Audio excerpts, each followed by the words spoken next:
Good evening. I call to order the regular meeting of the Mayor and Board of Trustees of the Village of Burr Ridge for October 26, 2020. Will you join me in the Pledge of Allegiance?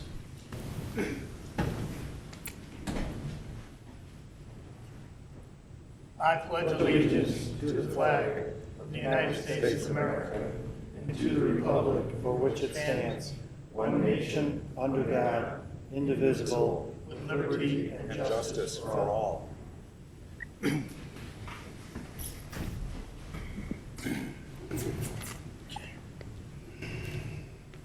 First, we need a motion to allow Trustee Snyder So moved. to call in. He is on business in Florida and gave us notice 2 weeks ago. So moved. Second. Okay, roll call, please. I'd like to make a comment, please. Roll call, please. I'd like to make a comment, please, before the We'll have vote. the roll call, please.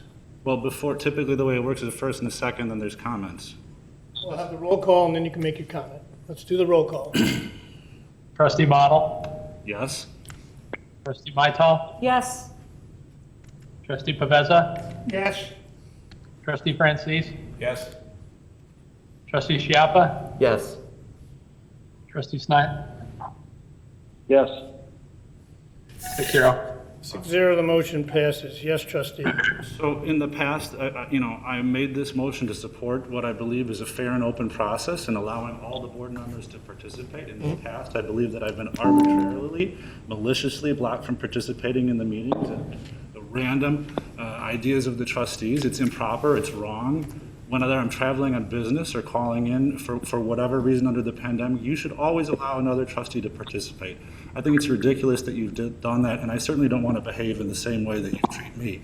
I follow the golden rule. I treat other people the way I would like to be treated, and I believe Trustee Snyder should participate in tonight's meeting. Okay. Number 3, presentations. Tonight we have police promotion presentation, and I call on Chief John Madden. Good evening. Good evening. I am honored to be here tonight with you for the swearing in of these 3 officers. And before we get started, I'd like to point out a couple people in the audience. Chairman of the Police and Fire Commission, John Novickis, and Commissioner Sandy Allen that came out tonight. Thank you very much for coming out. Tonight, Mayor, Board of Trustees, we have 3 officers, 3 corporals to be promoted to the rank of sergeant. We've had some retirements, senior members retire in the police department. And I'd like to introduce to you Corporal John Helms. Please stand. Come up front. Corporal Mike Fernson. Corporal Rob Wish. All 3 of these officers, their families are here to support them and see them receive the oath of office from you. Corporal John Helms is an 18-year veteran. Corporal Mike Fernson is a 15-year veteran of the department. Corporal Rob Wish is a 13-year veteran. Mayor, if you'd be, would you give them the oath of office? Okay, we'll do you guys one at a time, okay? John? Okay. Do you, John Helms, solemnly swear or affirm that you will support the Constitution of the United States and the Constitution of the State of Illinois, and that you will faithfully discharge the duties of Sergeant of the Village of Burr Ridge to the best of your ability?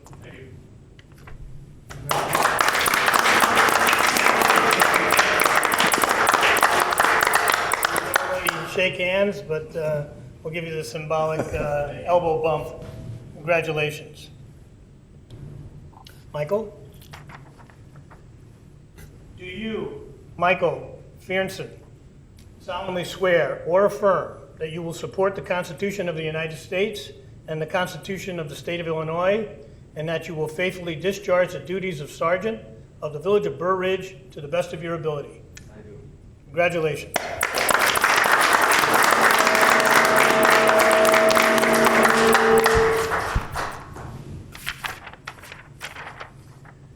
Raise your hand. Thank you. Do you, Robert Wish, solemnly swear or affirm that you will support the Constitution of the United States and the Constitution of the State of Illinois, and that you will faithfully discharge the duties of Sergeant of the Village of Burr Ridge to the best of your ability. Congratulations.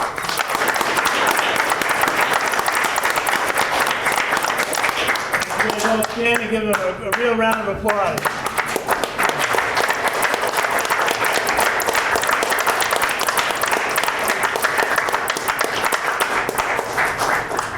And when the weather allows us this spring, hopefully, we'll have a better celebration than we can do for you tonight.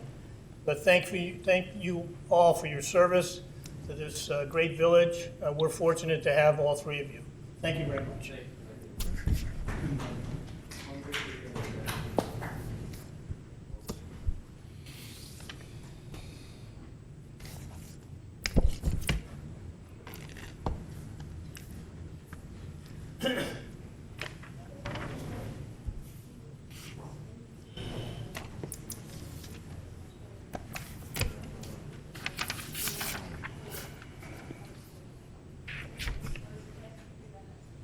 Mayor, point of order. I just wanted to correct the roll call from the last vote. Joe voted for himself to join the meeting. In the past, you said that wasn't allowed. Evan recorded the vote as 6. Thank you. Thank you for noting that. I think he can vote, but it would have passed anyhow. Okay, so what was the vote, though, actually? 5-0. Thank you. It's important we get the record right.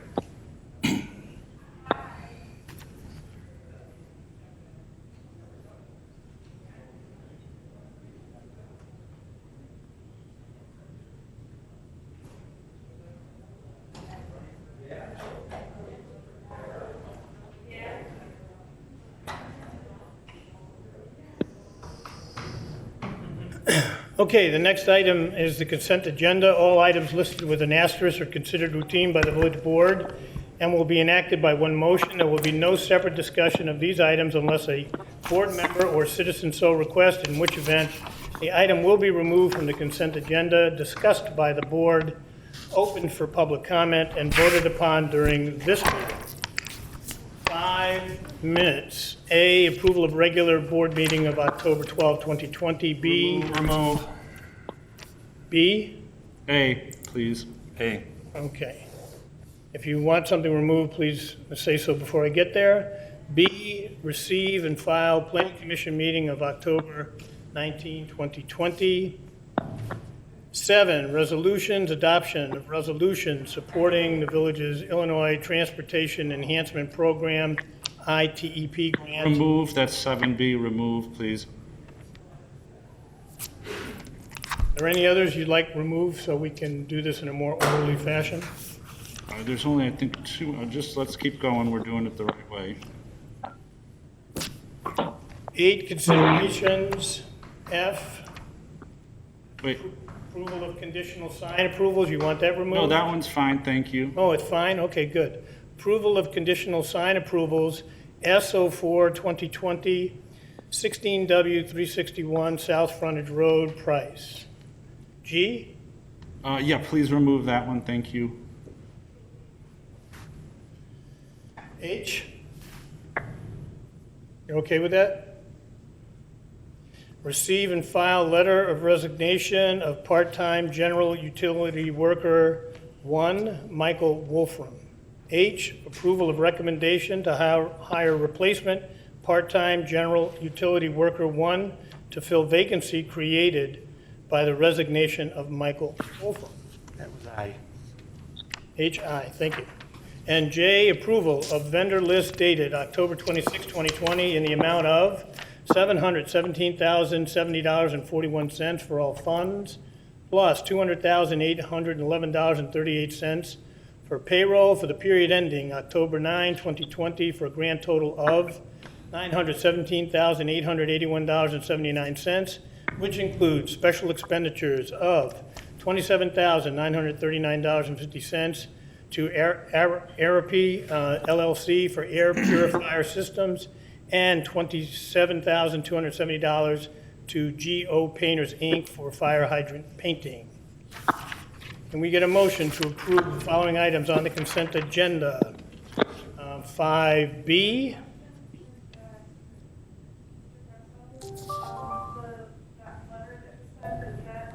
sorry. I'm- There was a letter sent, is that in the agenda? No, it is not. It's addressed in general and public comment. No, it is not. Okay. Okay? 5B, 7B was removed, so that's 5B. 8, F, H, I, and J. Second. So moved. Roll call, please. Trustee Chiappa? Yes. Trustee Mytal? Yes. Trustee Snyder? Yes. Trustee Francis? Yes. Trustee Paveza? Yes.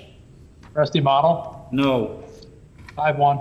5-1, the motion passes. Takes us to 5A, approval of regular board meeting of October 12, 2020. Can I get a motion and a second? So moved. So moved. Second.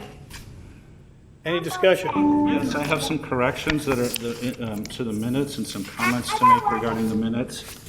On first one is on, I'm not sure what page this was. On the bottom, it says 11538. It's regarding the approval of vendor list dated October 12th.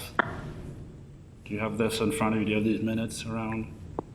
Well, it says about, talks about trustee Chiappa asked about a legal bill from the lawyer related to FOIAs and talks about how I had stated that, I try to get information and I have to FOIA it. I can't get it. And the minutes state, and here's where it's wrong, it says, Mayor Grasso stated that trustee Model has not been denied anything he has requested and that he chooses to use FOIAs.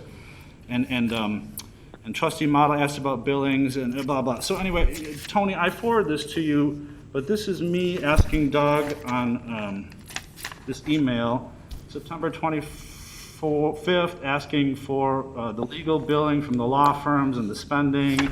And then again on September 28th, me asking Doug for this information.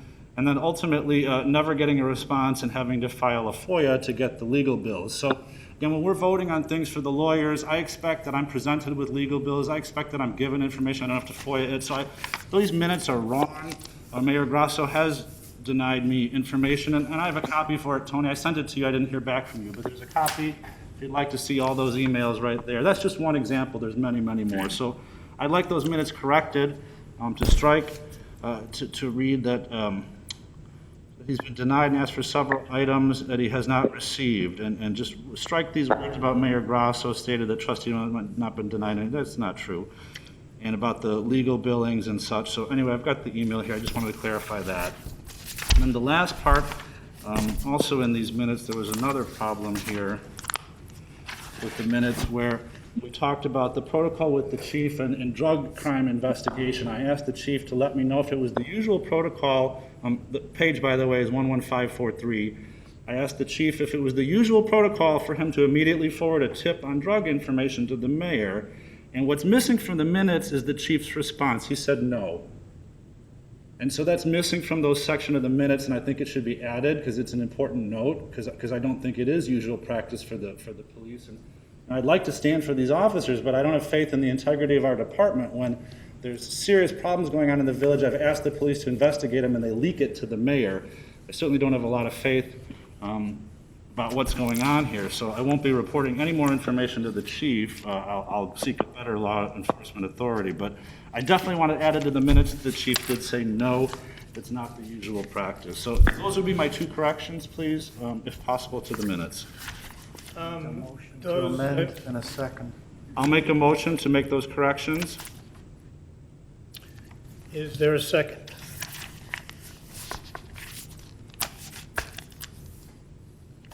Motion fails for lack of second. I didn't think so. As to the legal bills, you were not denied anything. I think you wanted them instantaneously.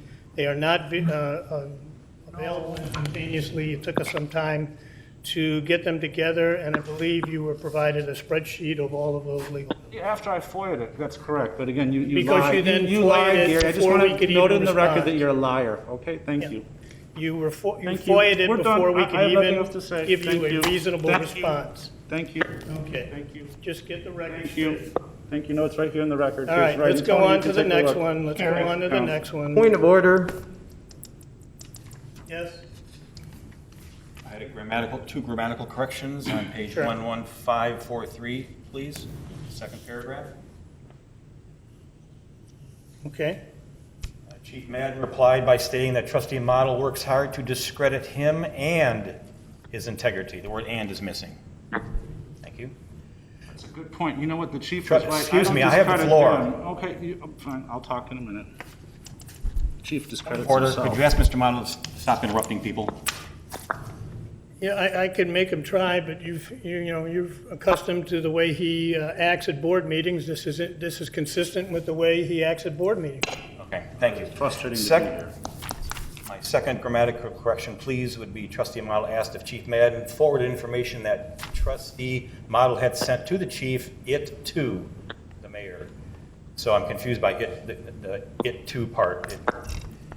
That could be corrected to eliminate the word, there's too many "its" in that sentence. Need a motion Two and a corrections, second. please. Okay, we need a motion and a second to make those corrections. And with that, I'll move to amend the minutes with the corrections that I previously mentioned. Second. Any discussion? Yes. Yes. Yes, actually, what I said to the chief, and maybe since we're amending the minutes, we could amend them again, because he said trustee Model works hard to discredit me, and what didn't get into the minutes was what I said back to the chief, was that I'm just asking you to tell the truth, and if you feel that discredits you, that's your problem. So maybe we should put that in the minutes, don't you think? Trustee? No, Why? I don't recall that. It's on the video. Oh, I don't have the video here in front of me. Everybody saw it. Mr. Mayor, call the question, Okay, please. so the question, we have a second. Any more comment?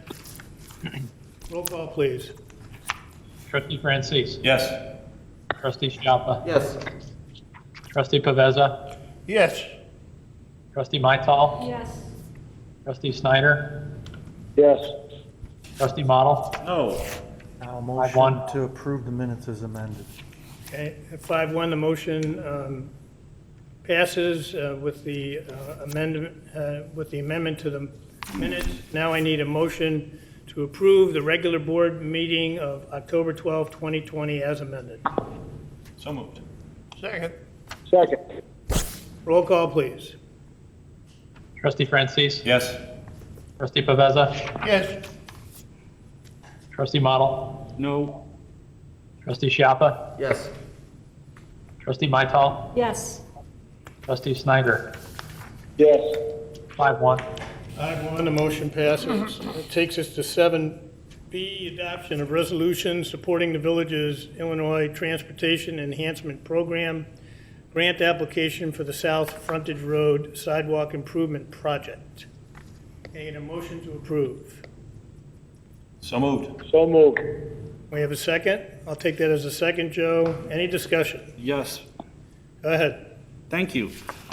So I have a problem with this. It looks like we're spending $1.135 million to build a small section of sidewalk, and I have a problem with the way the staff has characterized it in the board summary, that it's going to connect several hotels, businesses, and residents to our downtown.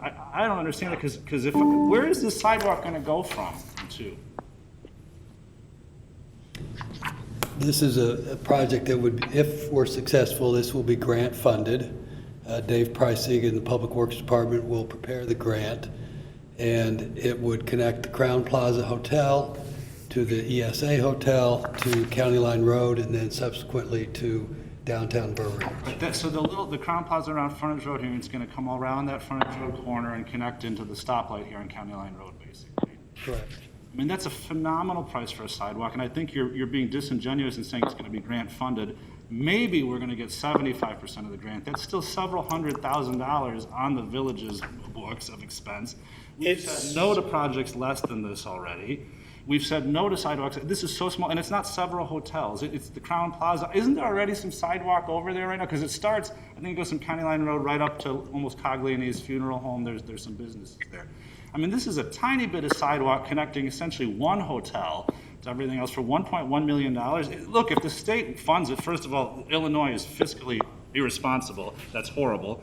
And second of all, if we spend another 200 or 300 grand on top of it, I don't know if that's the best use of our money. So I would object to this and the way it's being characterized. And I don't think spending $1 million is a routine Okay, we business. heard you the first time. I'm still talking. This Gary, is the a floor. grant So I don't think application $1.1 million only. is routine business, and it should not have been inserted in the consent agenda. Now I'm done. Thank you. Okay, it's a grant application only. We'll have to see if we get the grant, and then, of course, procedurally, we have to come back to the board, and the board will consider whether or not any more money should be spent on it, and whether or not it's a project appropriate for the village at that time. But we can't even be in that position until we apply for the grant. Trustee Francis? Yes, so should a grant be given to the village for this sidewalk, we would certainly go out for bids and engineering, preliminary engineering, to get a detailed cost estimate as to the cost for this. It's just a preliminary conceptual cost estimate, correct? Yeah, that's just a basic concept cost estimate, presented to the Pathway Commission some time ago, for which project they're making. And there is some terrain in this area that has to be overcome, correct? That makes it's just not simple flat sidewalk on flat level ground. It is, it's provided on a nicer facility, curb, drainage, bike path on the side. And approximately how many lineal feet? 2,000, 3,000? Connecting all the segments, I think it was, 1,100 feet? Thank you. Hey, Dave, can you turn the podium mic on? sorry. Okay. Yes, sir. And is this a time-sensitive application? It's, the ITIP applications are due in November. Okay. So we're preparing the application in advance of which a resolution is required. And has this been a Pathway Commission project that they've studied and recommended? Yes, this is in the updated pathway plan that was updated, I think, 2 years ago. This was listed as their #1 priority. And has this been deferred from time to time because of funds? Yes. And this is the first opportunity where there might be funds available to at least consider this project that has been the #1 priority of the Pathway Commission, right? Yeah, we're always looking at funding opportunities. So the village wouldn't have to pay all the money up front. They could do it in installments over years, and I believe this year's installment would be about 73,000 if, no. It's going to be a staged approach with engineering first, which costs are kind of broken down, and that's a reimbursement program. Okay, and hotel motel tax could pay for some of it. That was the thought. Okay. We're hoping. Just confirm. Okay, thank you. All right. I have a question for Mr. Preissig, please. Yes. So I heard there was some, Doug answered for you. You said this was in the plan, but the plan commission, when did they last vote on this? Well, it's not the plan commission. Pathway. Commission. Yeah, when did they last meet and vote on this? Not attending to the Pathway Commission, I think their priorities were set 2 years ago. Yeah. And throughout the last year. So it's conceivable plans could have changed maybe. Should we not review before we do this? And again, if we're applying for a grant, are we not taking money from somewhere else? Maybe a more worthy project. And third, could we not, why go around frontage road through all this challenging terrain? If your goal is to get the Crown Plaza, couldn't you come up 75th Street? It's a very flat, straight shot. Come from behind it and then come right up. I think, isn't that 75th Street a straight shot right up there? And you would achieve your same goals, maybe save some money. So, I'm against these things because I understand applying for a grant is just the beginning, but it seems to me once the train starts rolling down the tracks, it's very hard to stop it, later on and stuff. So, you're gonna come to us next and say, oh, we've got grant money, it's only gonna be 250 grand out of the village's coffers. And we've heard over and over again of many, many uses. I think the hotel motel tax fund has been spent dry several times based on all the plans I've heard flying around over the last few months. So I'm concerned. The mayor, call the Okay. question, please. Thank you. Oh, are you running the meeting Call the now? question. Roll call, please. Point of order. Trustee Francis, Yes? trustee Chiappa, Yes. trustee Snyder, Yes. trustee Mytal, Yes. trustee Paveza, Yes. trustee Model, No. 5-1. 5-1, thank you. What are we next at? 8F? Approval of conditional sign approvals. I think it was 8G, point of order, Mayor. G, thank you. Approval of recommendation to approve agreement regulating video surveillance cameras for the neighborhood video surveillance program, Bridle Path. I'll make a motion and support. Do we have a second? Second. Any discussion? Roll call, please. Trustee Model? Yes. Trustee Francis? Yes. Trustee Paveza? Yes. Trustee Mital? Yes. Trustee Snyder? Yes. Trustee Schiappa? Yes. 6-0.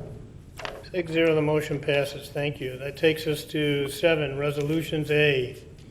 Consideration of adoption of a resolution of appreciation recognizing Point of order, retirement, Mayor? retirement after 25 years of dedicated service to Point the of order, Mayor, the of village's Burr rules Ridge. say you're going to call for public comment before all these votes. You've not been calling for public comment.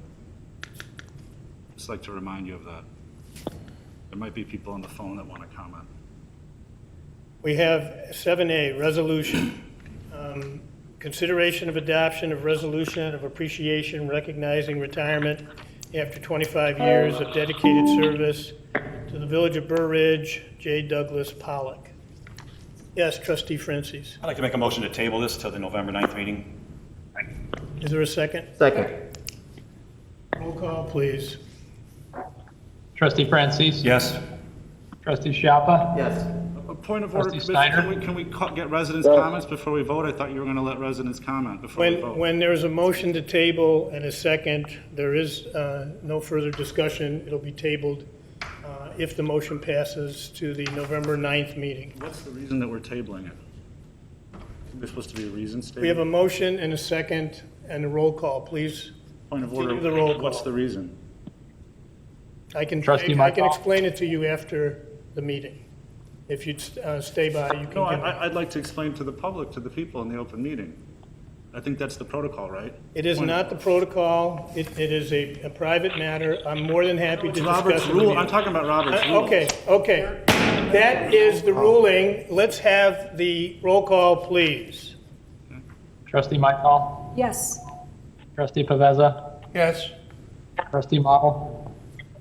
No, I'm objecting. I don't know what I'm voting on, no. You're voting on a motion to table to the next meeting of November Without a 9th. reason, it's an improper motion, Well, Mayor. it's not an improper motion. Well, then I'm voting no. Okay, move on. Who's the next trustee? 5-1. 5-1, motion passes. Thank you. Takes us to considerations. Consideration of an agreement with Enterprise Fleet Management for the leasing of police and public works vehicles. Yes, I'd like to have Dave Preissig, our Public Works Director, present this.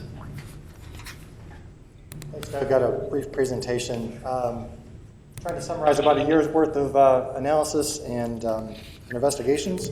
I'm kind of representing both Public Works here as Public Works Director and the police fleet, because we're going to be talking about all our vehicles in summary. But certainly Chief Madden and Deputy Chief Mark Loftus are here to answer specific questions. I just drew the short straw, and I'll be presenting with us for tonight. A quick snapshot of what our fleet looks like. It's about 38 vehicles in total. Dave, I apologize, I can't seem to locate the PowerPoint. You want to go ahead without it? Yeah, You can. I'll start speaking. 38 vehicles in total, 23 in Public Works, 15 in Police. They range in ages from about 2002, model year 2002 in the Public Works fleet, to about 2020. A lot of vehicles have been purchased, or some vehicles have been purchased recently. In the police fleet, they're about 2013 to 2020. The objectives overall in both fleets, of course, are the same. The basic tenets of fleet management are that it's going to be ready and reliable. They're going to be safe, functional. There's a lot of functions that Public Works do that are different than the police departments, of course. The vehicles are going to be different. And then, of course, the economical maintenance. We want to make sure that we're maintaining the fleets with the available funds. Again, with fleet management, it's we're basically using warranties where they're available. We outsource to mechanics when we can't do it. In Public Works, we do a lot in-house. Kudos to the great guys we've got in Public Works. They are very, very mechanically inclined. They could do almost anything. And I mean that sincerely. It's just a matter of resources and time that we just restrict them from doing that. But really what we're lacking in both is systems of tracking maintenance and fuel costs. In replacement, PD, they try to replace their fleet at about 100,000 miles. That adds up pretty quickly. In Public Works, it's not an ideal situation because we kind of drive it till it dies. We've got some very expensive vehicles, so we prolong them as long as we can, maintain them with what we can. But again, it's not the most ideal.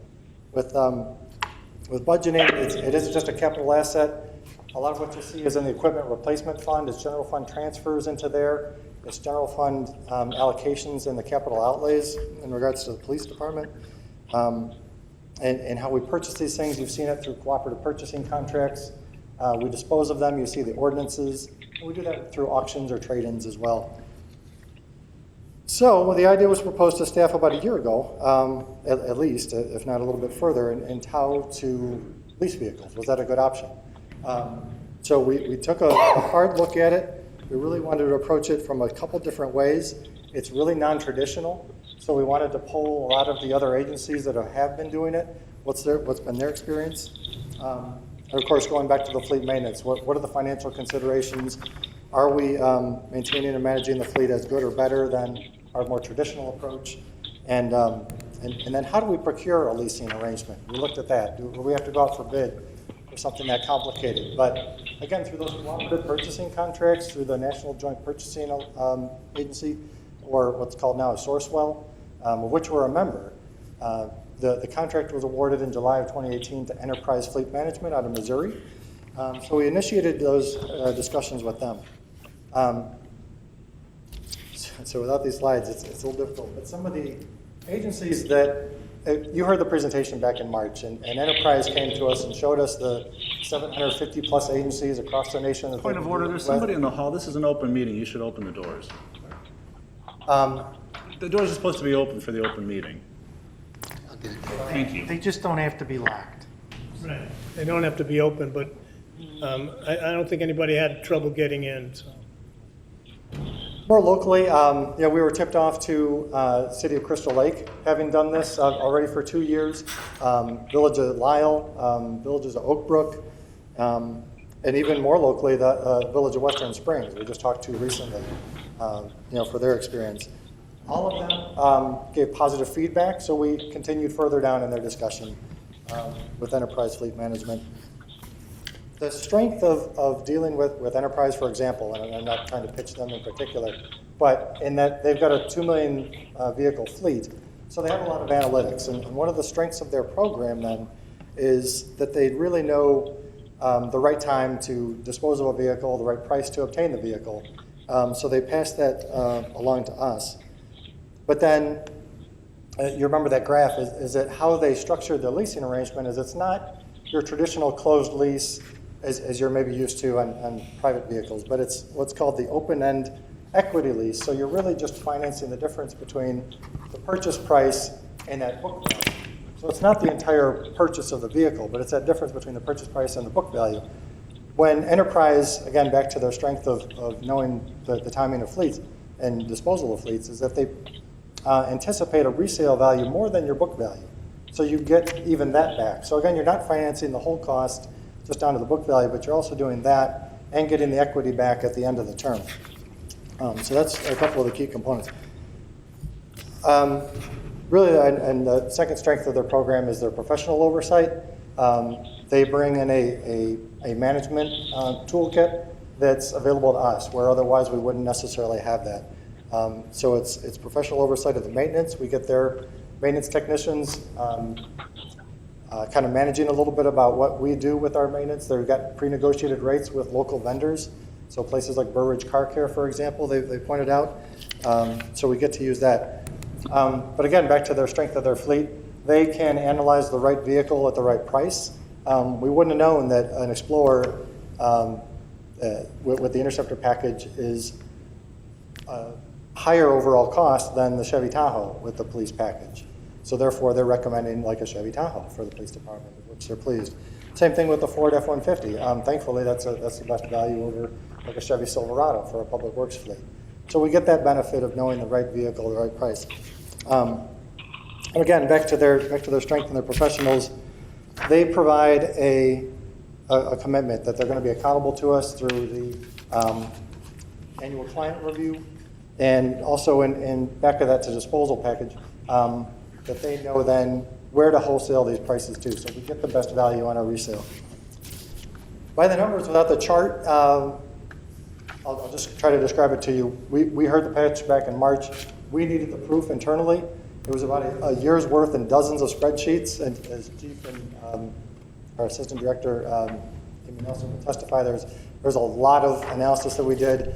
Once we were comfortable with the cost proposed by Enterprise, we went back and looked at what it was like to purchase through our traditional methods of a couple vehicles once in a while in Public Works, 3 to 4 vehicles in the police department, and what those costs fleshed out to. We could save, with the leasing program, about $204,000 in the first 5 years. Again, and this is the net between our purchases and then what we can dispose it for. We don't get as good a disposal or a surplus value as Enterprise was. And again, we were conservative in those estimates too. So at a net overall cost in 10 years, it's about $155,000 savings in our leasing program. So just by the dollars alone, we were proven that this would be a viable program. So overall, in a summary, the leasing we found improves cash flow. That's the savings we just described kind of reduces the general fund transfers, which with the time value of money could be used in other ways as well. And as we described, it's the strength of their program. They've got the professionals and some of the maintenance tools and management tools that we don't have currently, that we have another party looking at it with us in terms of prescribing maintenance, checking rates from the vendors, checking vehicle purchases, and prescribing the right time. So the next steps, as described in your agenda packet, is to execute the lease agreements. There's the different equity lease agreement for the general terms and conditions. There's the maintenance agreement. That sets the fixed costs for our public works SUVs and other light-duty vehicles. And then there's the maintenance management and fleet rental agreement. That's discounted costs for the remaining vehicles. That's the PD squads, other heavy-duty trucks from public works. So we'll want to try to adhere or follow their prescribed schedules as often as we can. There is some flexibility in that. We don't have to execute a contract for a certain leased vehicle if we want to hold back for some reason. But again, they're analyzing the best timing and the best vehicle to meet our needs at that time. So we'll try to follow that. And back to that annual client review, we'll review how we've done and how they've done with us on an annual basis and even more frequently if needed. So there is some accountability. We'll check back with them. Okay. Any questions? Yeah, let's start with the public. Is there anybody here in attendance that has any questions of Dave about this leasing program of police and public work vehicles? Is there anybody on the phone that wants to comment on this item at this time? Please call in if so. All muted.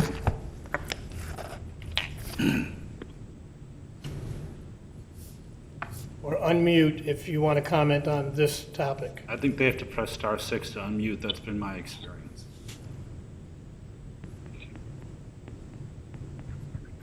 Okay, any questions of the trustees? Yes, Tony? So if we go into the leasing program, what do we do with the current assets that we were ready to dispose of anyway? Sure. Enterprise has their system nationwide, 700 some employees, they say, dedicated to wholesaling the vehicles back. It's like we're on consignment, is how they describe it. So we give it really back to them. Give it back to them? Right. Okay. They have a better method, a better All right. network to dispose of it. We get that back and we'll apply that to the program.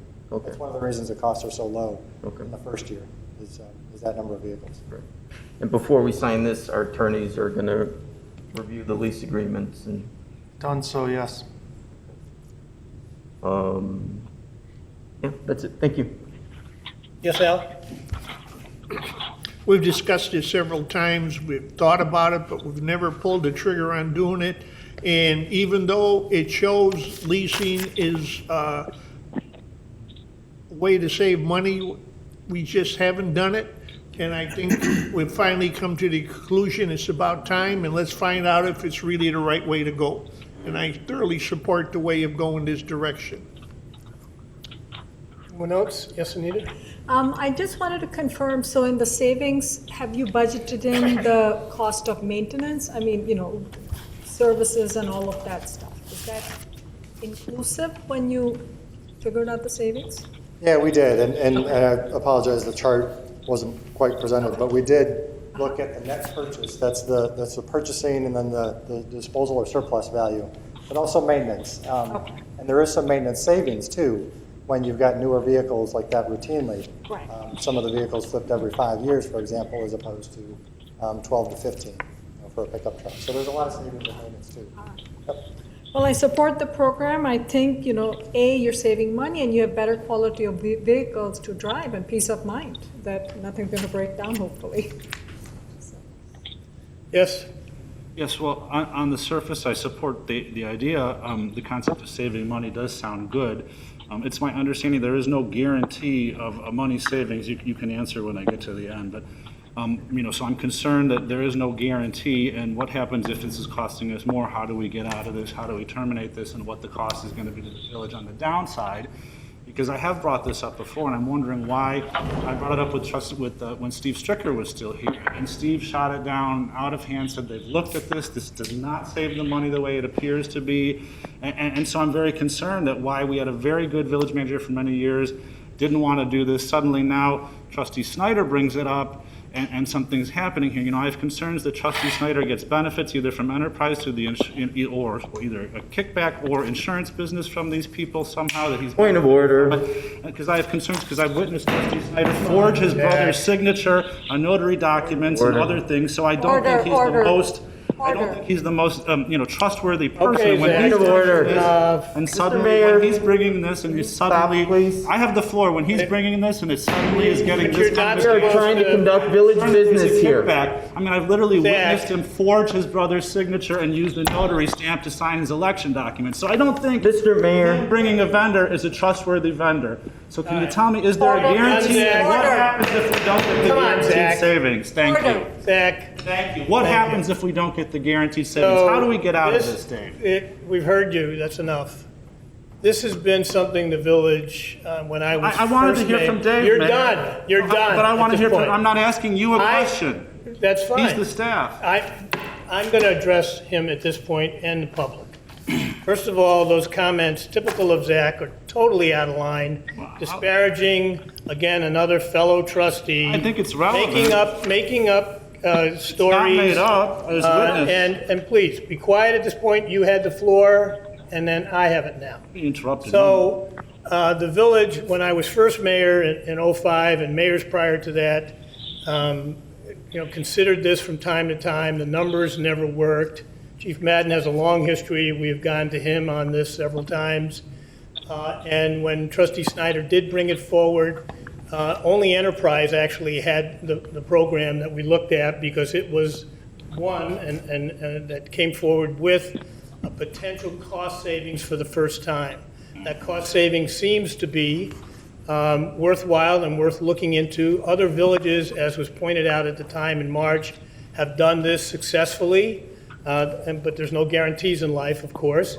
And we've also looked at the fact that we can have newer vehicles in line rather than drive them until they fall apart, which has been what most villages do and what we did. So this is the first time. It's been looked at several times. I was around when Steve Stricker was around too. Every time we did look at it, it just did not seem to have enough fiscal benefit to take the risk. This time, it appears that there is enough savings and enough ability to have new vehicles at our disposal, and we'll see. And we'll try to craft the documents in such a way that we can get out of these at some point. You can terminate lease agreements, anybody that's leased a car. We'll make sure of that. It's hard to terminate And a lease, so- Mayor. Can I so- get the question answered? So, I too think that this is maybe the time to do this. Yes, Trustee Francis. Thank you. I want to thank Dave, the chief, Amy, and all the staff members that helped work out this agreement over the past year, all the research that they've done. all the hard work that they put into this for the benefit of the village and for the residents. The cost savings, more reliable fleet, better vehicles, safer vehicles, and so forth. So I want to thank them for all their hard work on to get this agreement to this point. Dave, maybe you could explain how this is a phased-in approach. We're phasing in these vehicles. We're not just dumping all of our current vehicles and replacing them with new vehicles. We're going to phase in get rid of the oldest ones first, and so forth. Thank you. Right, Enterprise prescribed a schedule for us. It's only 7 public works vehicles in the first year, a lot of the light-duty SUVs, F-150s, things like that. Over in the police fleet, I think it was 5 vehicles in the first year. So it's not a full commitment. It's an annual renewal. It's an annual re-up or something like that, so we can always back out. So after a year, we can take a look at the first 5 vehicles, see how we're doing compared to what we spent previous years, then make a educated, informed decision as whether to continue the program or not, correct? Right. Very good. Thank you. Anyone else? Yes, I'm wondering who's getting paid off or a kickback or a financial benefit for their private company, if anybody knows about it. You are, Zach. Yeah. Oh, I'm not, no, Tony. Okay, point of order, that's another inappropriate comment. No, it's germane to the discussion. I think so- it's highly, we need to understand these things. So, is there any other public comment, or anybody else have any questions? Okay, can I get a motion to approve the agreement with Enterprise Fleet Management for the leasing of police and public works vehicles? So moved. Second. Roll call, please. Trustee Francis? Yes. Trustee Schiappa? Yes. Trustee Snyder? Yes. Trustee Mytal? Yes. Trustee Paveza? Yes. Trustee Model? Oh, 5-1. 5-1, the motion passes. That takes us to 8B. Mayor? Yes. Mr. Mayor, Yes, sir. I'd like to make a statement. This is Trustee Snyder. For the last year, has went out of control, making wild allegations and statements against everyone in that office there, against the chief, against Doug, and everyone. Yet each time we've asked him for any proof, and I mean any proof, it will be next week, here it is a year later, and he just continues to do his wild allegations. I'd like to make a motion if Zach wants to make any kind of wild allegation. You even go to the secret have meeting? The proof for once, Shoot. because as of right I now. can't hear what he's saying. point of order, I'd like to bring up another thing. Tony, you were at that secret meeting with the guys from the Village Center, right? At Mayor Straub's Trustee- facility with Joe and you. I know, I was there, right? That illegal Snyder- meeting. So you guys do just whatever it is you want to do to benefit yourself and your family. And I have proof of it. I have witnesses, and I have plenty of proof. And I've given it to the chief. I've given stuff. to the Zach, chief. that's enough, He leaks it please. to the mayor. Zach, No. please. Whoa, order. It's Nothing to always do. me. This is not, it is always you. Well, you're the one stealing, Mayor. You're the one engaging in Point all of kinds order. All right, point of order. How much have you gotten for your family, Mayor? To make a How much motion on the trustee model. Can you have him removed? We have to listen to this stuff. Can you have him removed, please? What's the process? Board can expel a member for disorderly conduct on a vote of 2/3 of the trustees holding office, which in this case is 4. I move to expel Zach Model from the meeting. Second. Second. Roll call, please. This is illegal and improper. You cannot do this, and I will not leave the meeting. I will stay. Trustee Schiappa? Yes. Trustee Francis? Yes. Trustee Snyder? Yes. If you touch me, Trustee Mytal? I'm a legislator engaging in the legislative process. This is not appropriate. Wait, let's finish the roll call, This is please. inappropriate, Mayor. This is illegal. Trustee Mytal? Yes. Trustee Paveza? Yes.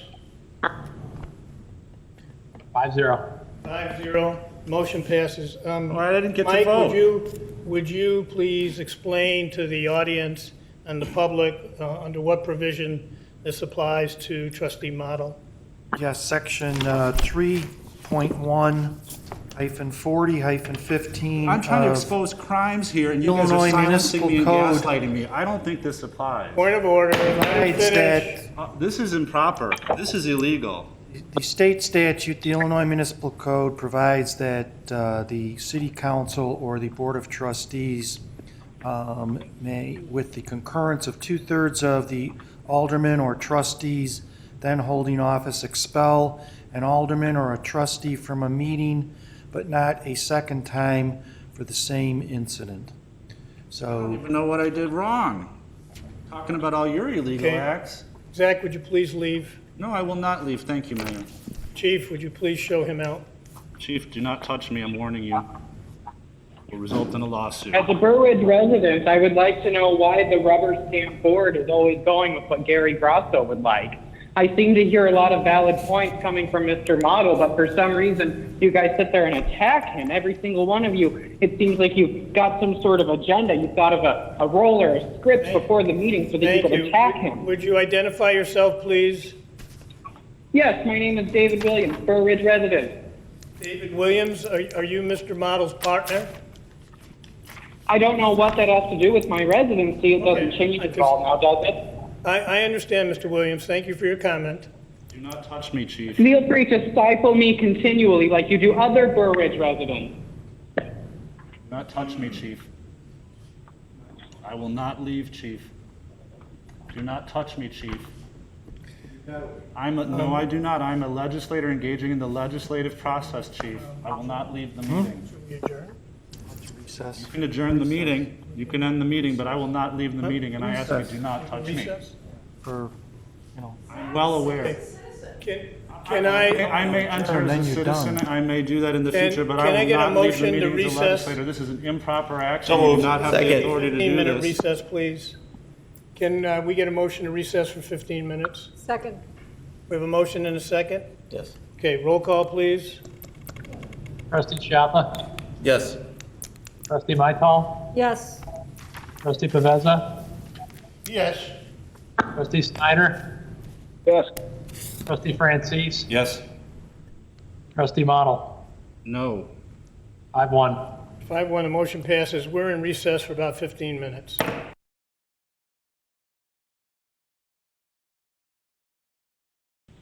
Okay, it's 8:05 according to the clock here. We took about a 15-minute recess. It's my understanding from council that trustee Model is considered expelled from the meeting. He may sit here and he may comment at public comment. The next item is item 8B, discussion regarding outdoor dining tents and winter business support programs. Doug or Evan? I will turn this over to Evan, who is participating remotely. Go ahead, Evan. Thank you, Doug. As stated, this is item 8B. This is the consideration of outdoor dining tents as well as a winter business support program. On August 10th, the village board committed to an 11-week extension of the village outdoor tent program through today. So there does need to be direction from the board as to the future of the outdoor dining program. On October 7th, the EDC, the Economic Development Committee, considered this item and recommended that the village wind down the program effective today. The main reasons for the recommendation from the EDC included a dwindling number of restaurants that were continuing to use the tents. Patty's Sunrise Cafe had expressed no interest in continuing use of the tent. And really the only restaurants at this time that continue to use the tents, or at least would plan to continue the tents, would be Capri, Falco's, and Eddie Merlot's. So we started with 7 to 8 tent sites, and we're now down to 3, serving 3 to 8 restaurants. So there basically was an equity discussion that the EDC had and said that simply because there were so few restaurants that still continue to use it, they recommended that no further subsidization be given to the tent rental program. The second item is related to the cost of the tent rental program. Staff was directed by the EDC to consider the cost of the winter dining season to be November 1st to May 1st, about a 25-week period. The total cost, this is village and restaurant included, would be $175,000 to continue tent rentals throughout the winter. Now, this is significantly higher than the rate the village had received previously because there are necessary winterizations that needed to occur should the tents be continued in their use. These would include reinforcing their structure, putting different walls on, and simply getting additional equipment to keep the tent warm during the winter. These costs do not include heating of the tents. That would be done at the sole cost of the restaurateur, and that is many thousands of dollars per month, done on an almost continual basis to keep snow, ice, and other such debris off of the tents throughout the winter. So again, the EDC's recommendation is that the tent renewal program discontinue, the village discontinue its funding of the tent rental program effective this meeting tonight. I do want to emphasize before I go into my next point that there have been some what we'll call environmental changes between October 7th and today, and that is to say that both sides of the village, in terms of Cook and DuPage counties, are entering a new shutdown order under the new Phase 4 mitigation measures implemented by the governor's office. In basic terms, DuPage County last week, I believe Friday, actually entered a no indoor dining scenario that would last approximately 14 days, or at least is estimated to last at minimum 14 days. Cook County will be entering a similar order effective Wednesday morning at 12:01. So restaurants in Cook will be open tomorrow for business, but not theoretically under the governor's order on Wednesday. So I do want to note that those things are in effect that were different from the EDC's recommendation, and that we did not have that information at this time. I do want to note as to what those mitigation measures actually entail. In basic sense, they mean that you cannot have indoor dining and you cannot have bar service at the bar. You may continue to have outdoor dining and you may continue to serve alcohol outdoors, but none of that can occur inside per the state's order. And so at this time, unless you have an outdoor dining space, you might be effectively closed from a restaurateur's perspective, as the state has said that indoor dining is temporarily suspended. This is in response to, on the DuPage side, in Region 8, the positivity rate being over 8% on a 3-day rolling average. And on the Cook side, it is the first time it's been used, but it actually was not due to an 8% positivity rate. It was due to the fact that there was a rising positivity rate of 7 of the last 10 days. So if a positivity rate went from 5.9% to 6.1%, that would be considered an increase in positivity rate. And as such, those things count against your mitigation that you ultimately may be placed under. And so, as I said, DuPage County was suspended last week, and Cook County will be suspended effective Wednesday morning. The second item that the EDC discussed was if we're not going as a village toward continued tent subsidization, there was discussion about how to support businesses in general, not just restaurants, throughout the winter months. And again, winter we're calling November 1st through May 1st, just for planning purposes. There's no definite beginning and end to winter. The EDC recommended that the board consider budgeting some amount of money and did not make an exact recommendation as to what that amount should be as to a business support program over the winter. There was discussion about several different options that the EDC felt would be at least worth considering. Those things included marketing programs, an additional round of stimulus checks, for lack of a better term, as well as a business cleaning program, such as a sanitization program, where businesses can engage in, they can take advantage of cleaning programs that would help make their spaces cleaner. Trying to promote Burr Ridge as one of the healthier places to be, shop, dine, live, play, et cetera, in the area. So again, those are just ideas, but the direct EDC to the board was to set a budget, a dollar amount, to specify how that money or what the dollar amount could be to spend to support business programs. And then the EDC would design a program that would ultimately be approved for the board's discussion at a later date, possibly the November 9th meeting, as their next meeting is November 4th. Again, they made no definite recommendations. There were a lot of ideas that were brought about, but they left it up to the board to decide a particular budget that should be allocated to this type of program in the future. A sanitization program, just for reference, would cost about $25,000. That would include every retail business and restaurant in downtown Burr Ridge, as well as every restaurant in the village, including Falco's. Any marketing campaign was deemed to cost at least $15,000. We've contacted a company named Barcelona Group here in the village, and they've been very generous with their services. They've offered to give us discounts as they're attempting to help us support area businesses who are local to them.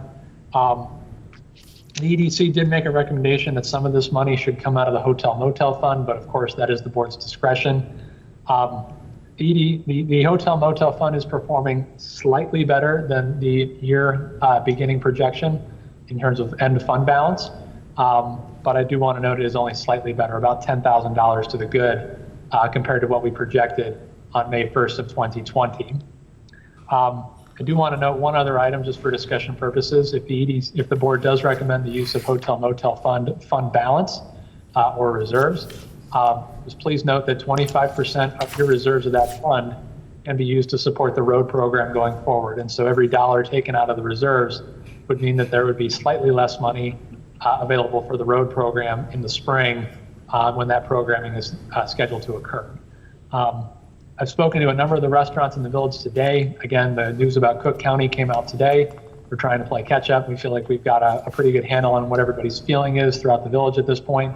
But I'll stop there. I've provided a lot of information. I'll be here to answer any questions you have going forward. Thanks. Thank you, Evan. So to summarize, hopefully in 30 seconds, there's two things here on the table for us to discuss. One is whether or not we want to continue the dining tents program. The recommendation from the EDC, which Trustee Schiappa and I are on, was not to continue it because there was only 3 restaurants that were going to be using it, and we didn't think that was a good use of money. And the other part of it then also was to consider whether we want to start talking about a sanitization program or a purification program and some kind of advertising program where we would try to make Burr Ridge the place to come in the wintertime to shop or dine because we're doing the extra step if we think it's worthwhile to do to get people to come here to feel safe during the wintertime when obviously they're going to be inside. Why don't we take the first issue? Does anybody want to continue the tent program? And if so, why? Yes. I just have a couple of questions. Sure. So if the guidance still remains that indoor dining is shut down past the 14 days, and let's say it's shut down for the next 3 months, which could also be a possibility. So then these restaurants only have carry-out business?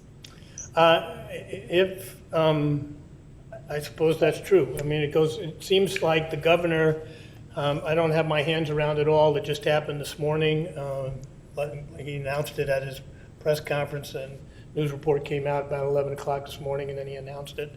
It's still uncertain what it really means.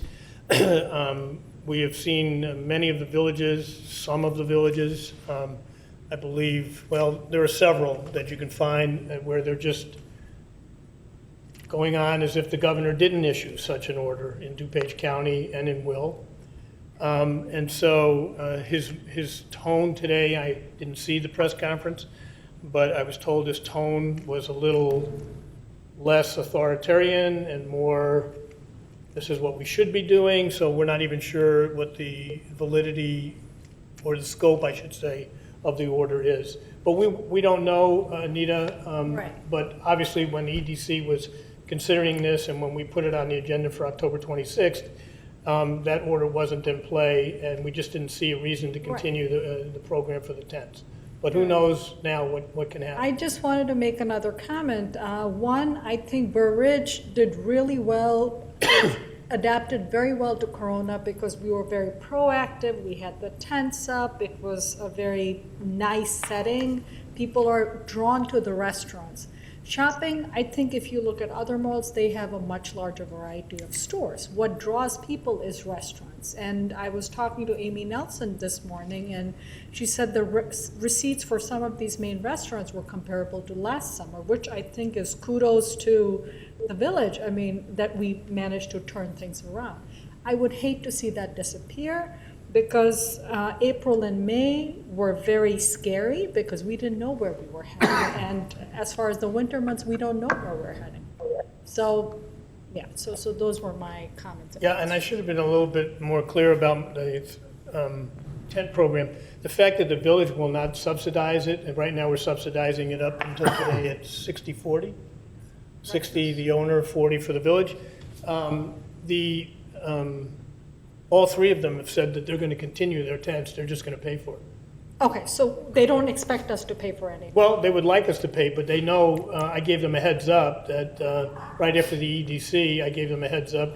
They likely, the board would go along with the recommendation and not subsidize. the Then tent. it's fine. They still want to keep them up, is my understanding, although I'm not certain about Falco's. But I did speak to the managers at Capri and at Eddie's, and they both want to continue it. That's Yeah, Tony? Yeah, I think our committee as a whole decided that this is not good for the village to move forward with making the investment if only 2 restaurants should be participating. So I agree with their recommendation. Anybody else? Yes, Guy? A couple of questions. Sure. So this shutdown order, it was triggered in DuPage County with the 8% positivity rate for 3 consecutive days. How many days does the positivity rate have to go below 8% before the 14-day count starts? It's a good question, thank you. It needs to fall below 6.5% for 3 days. And so the mitigation measures are in effect until that particular item is triggered. Okay, so this shutdown order went into the 4 collar counties, DuPage, Will, and so forth. On Friday, what other positivity rates Saturday, Sunday, and today? Do you have any idea? I'm trying to understand how long this might continue. So I'm going to reserve it to Region 8. Region 8 is DuPage and Kane County. The most recent publicly available data is through the 23rd of October, so last Friday. Oh, okay. At that point, the 7-day rolling average was 8.4%, and it had been above 8 since the 19th. So it was above 8 for the entire week. Okay, thank you. So maybe you could help some people in the audience, some of the residents, provide the distinction, please, between indoor dining and dining inside of a tent when the tent is sealed for winter conditions. Sure. So when a tent is fully enclosed, that is to say that all of its walls are down, secured, all the, we'll call them gangways and pathways into the main restaurant are closed, that is considered indoor dining. To be considered outdoor dining, at least half of the walls need to be up, and that is to say rolled up, for it to be considered outdoor dining. The same is available when you have windows or garage door walls for an indoor area of a restaurant. If you can open those are considered outdoor dining as well.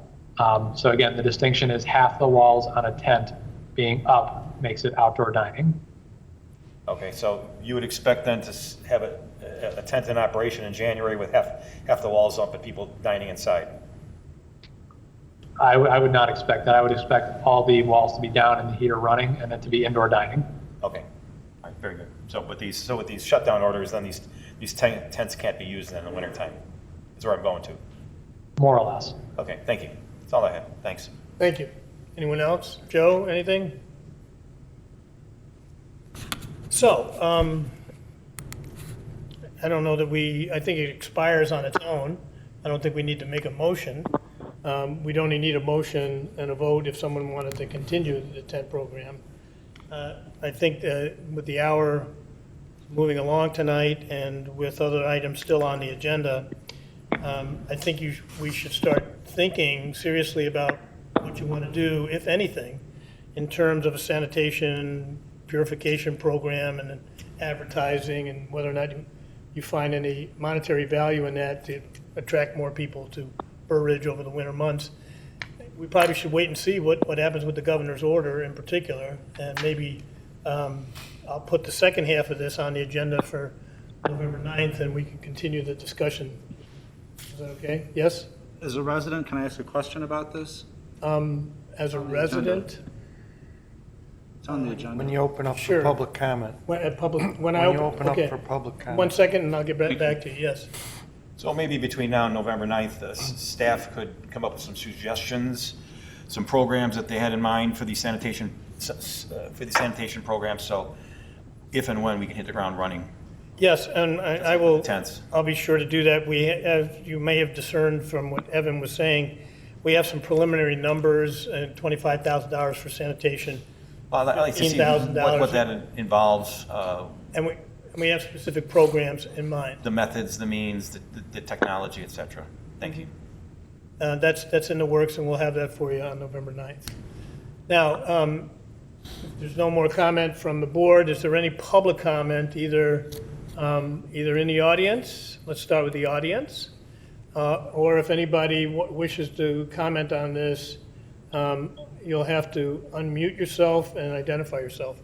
Yes, sir, would you come up to the podium and identify yourself for the record?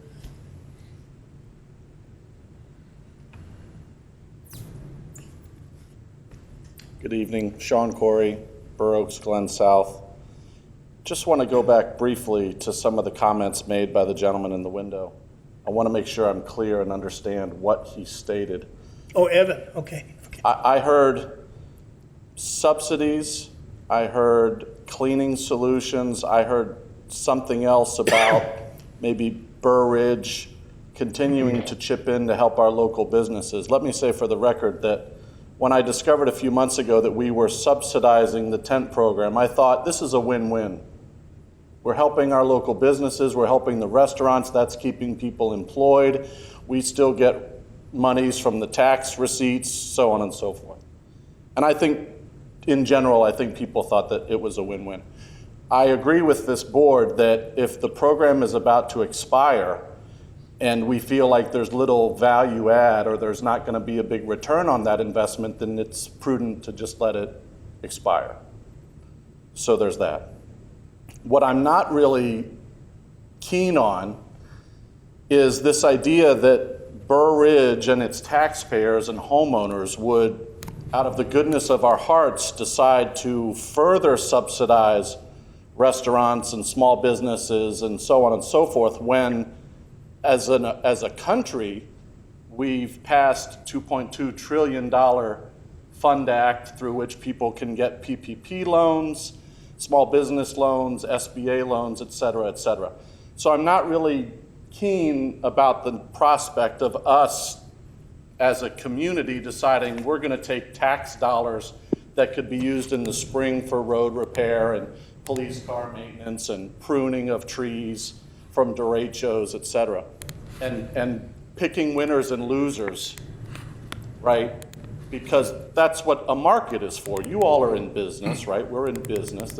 That's what a market does. You have winners and you have losers, and the market decides who gets to stay afloat because they're run properly and who, unfortunately, doesn't make it. So that was point number one. I want to make sure I understand that that's kind of an idea that's ruminating or circulating in this. Yeah, we're going to continue to discuss the pros and cons So of we're that. into the discussion phase right Exactly. now. But No there's nothing decision. concrete, there's no plan yet, we're embryonic stages, yes? Yes. Right. The second thing on the cleaning, I know it's very popular right now to talk about sanitizing. My wife is like, she's the OCD type A germ freak in the house, right? She thinks if you look at somebody, you're gonna get COVID, okay? My problem is I'm in the opposite camp. So we are not aligned, okay? And I'm sure all of us here in this room are not 100% aligned when it comes to the pandemic. But I will say this, instead of funneling monies towards a cleaning agency or a cleaning group and saying, we're gonna go in and we're gonna every night ultraviolet UV sanitize Lysol, instead of doing that, let's put the onus on the businesses to do that. It's their business, let them be in charge of how they want to maintain and administer something like that, okay? Because again, we shouldn't be in the business of picking winners and losers and telling people how to clean their businesses. That's why we have inspectors and sanitation experts and so on. Instead, I do think it's a good idea, however, to say, what can we continue to do to draw people to our Burr Ridge Village, right? We've got that great, beautiful overpass that represents you're leaving Cook County.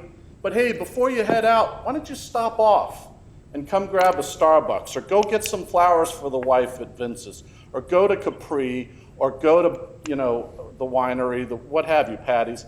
And so I always like the idea of looking for ways to invest in that, right? Putting a little bit of money over here and saying, let's work on our marketing campaign. Let's work on our social media. Let's get, our Facebook and our Twitter and our Instagram accounts, and let's really beef that up and do what we can do to promote Burr Ridge Village, because it is a great place. It is a special place. And one more quick thing, it just hit me. Thanks for listening and being such good sports tonight. If we do have a few extra dollars floating around, and we might, what I'd love to see is we have these old rustic signs that mark when you're entering and leaving Burr Ridge. They're the old kind of, attenuated wooden signs, and they have a lovely bur oaks and the thing on there. And I would love to see some TLC in those. I know it's a small request, and it's probably just a little tiny thing, but there's nothing like knowing. It's like Halloween is around the bend and the legend of Sleepy Hollow, and when you cross that bridge that you're home free, right? And I think there's a lot to be said for when you cross the boundary and you see those posts that say Burr Ridge or Burr Ridge Village. I think that's very comforting. So that's my 2 cents on that and the comments that were made. And again, we really appreciate and value your leadership and the debate that's occurring, because we know that you're going to help shepherd us, through this pandemic. And I'm confident that November 4th or November 5th, the dust is really going to settle on this and we can kind of get back to our lives. So thank you. Thank you. Anyone else in the audience would like to comment? Okay, Trustee Francis. Could staff explain to Mr. Corey how the tents were paid for? Yes. Evan, would you give a quick summary of how the tents were paid for and what the CARES funding reimbursement was? Yes, so there were 3 phases of tent funding. The first phase was the village paid for 100% of the tents for the first 6 weeks. The second was a 50-50 split, and the third phase that we're just ending is a 60-40 split, where the restaurants paid for 60% of the total weekly cost. All of those funds have been recouped by federal CARES Act funding and have already been received by the county. So the village has been made whole for its contributions to the tent program at this time. Thank you. Thank you. All right, yes, Zach.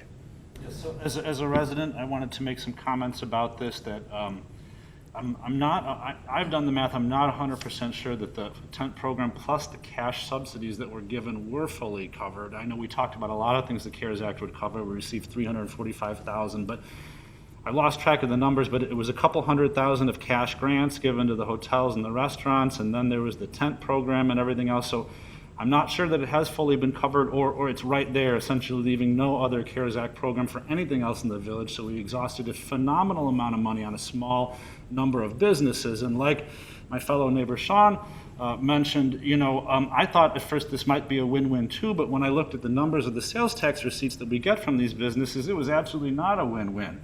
We spent way more money than we will recoup in several years off of these businesses, so could have been spent perhaps better. And not to mention there are many other businesses in the village besides just the restaurants over here. There's manufacturers on this side of town in Shore Drive that are suffering. There's the biggest sales tax generators, like the people who sell surgical equipment or Personalization Mall or other places that generate a heck of a lot of income for the village, and I'm not aware we did anything for them.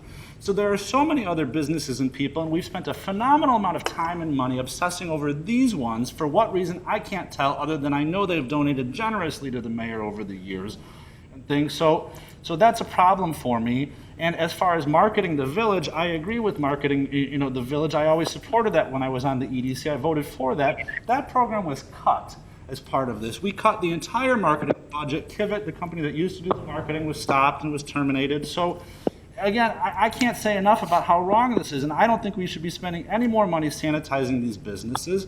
I think if anywhere I want to have sanitizers, maybe the grocery store, but they can certainly, they're a private business, sanitize for themselves, just like all these other businesses. I don't think we should be spending any more money. And like the other resident pointed out, there are plenty of other opportunities for people, PPP, plenty of other programs to help these places. So, as a resident or as a trustee, I would be voting against and speaking out against any more of this subsidization. I think it's ridiculous and not right for the village and diverts funds from other worthy causes. Thank you for listening to me. Right, and the marketing program that was scheduled, of course, without even knowing about COVID, was to market Burr Ridge at the 2 major airports to the tune of about $250,000 when no one was flying and no one was in airports. And so the money was redirected to what the board felt was a better use of the money.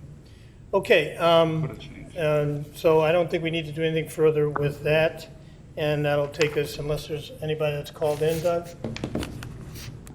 Yes, I have a comment. David Williams?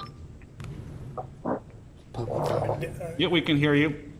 David Williams, Okay. go ahead. So I'm concerned with the rising rates, specifically the increase in cases in Burr Ridge compared to other surrounding communities. Is the village looking into potential issues with this? Is this promoting the national campaign to stay home to slow the spread of COVID? I mean, shouldn't we just be doing takeout and going home? I definitely want to support the restaurants. I worked in a fantastic restaurant downtown in Chicago for many years and I loved it, but I also want to make sure that we are promoting the safe thing to do. So yes, thank you. That's a very good concern. One of the things that Burr Ridge has that some other villages do, but many villages do not, is that we have 4 nursing homes. And I think the latest metric that came out from the governor's office continues to show that there are more and more outbreaks in nursing homes than they are. For example, DuPage County showed 1.7% contact tracing back to restaurants, and I think the number was somewhere in the high 70s or 80s for nursing homes still.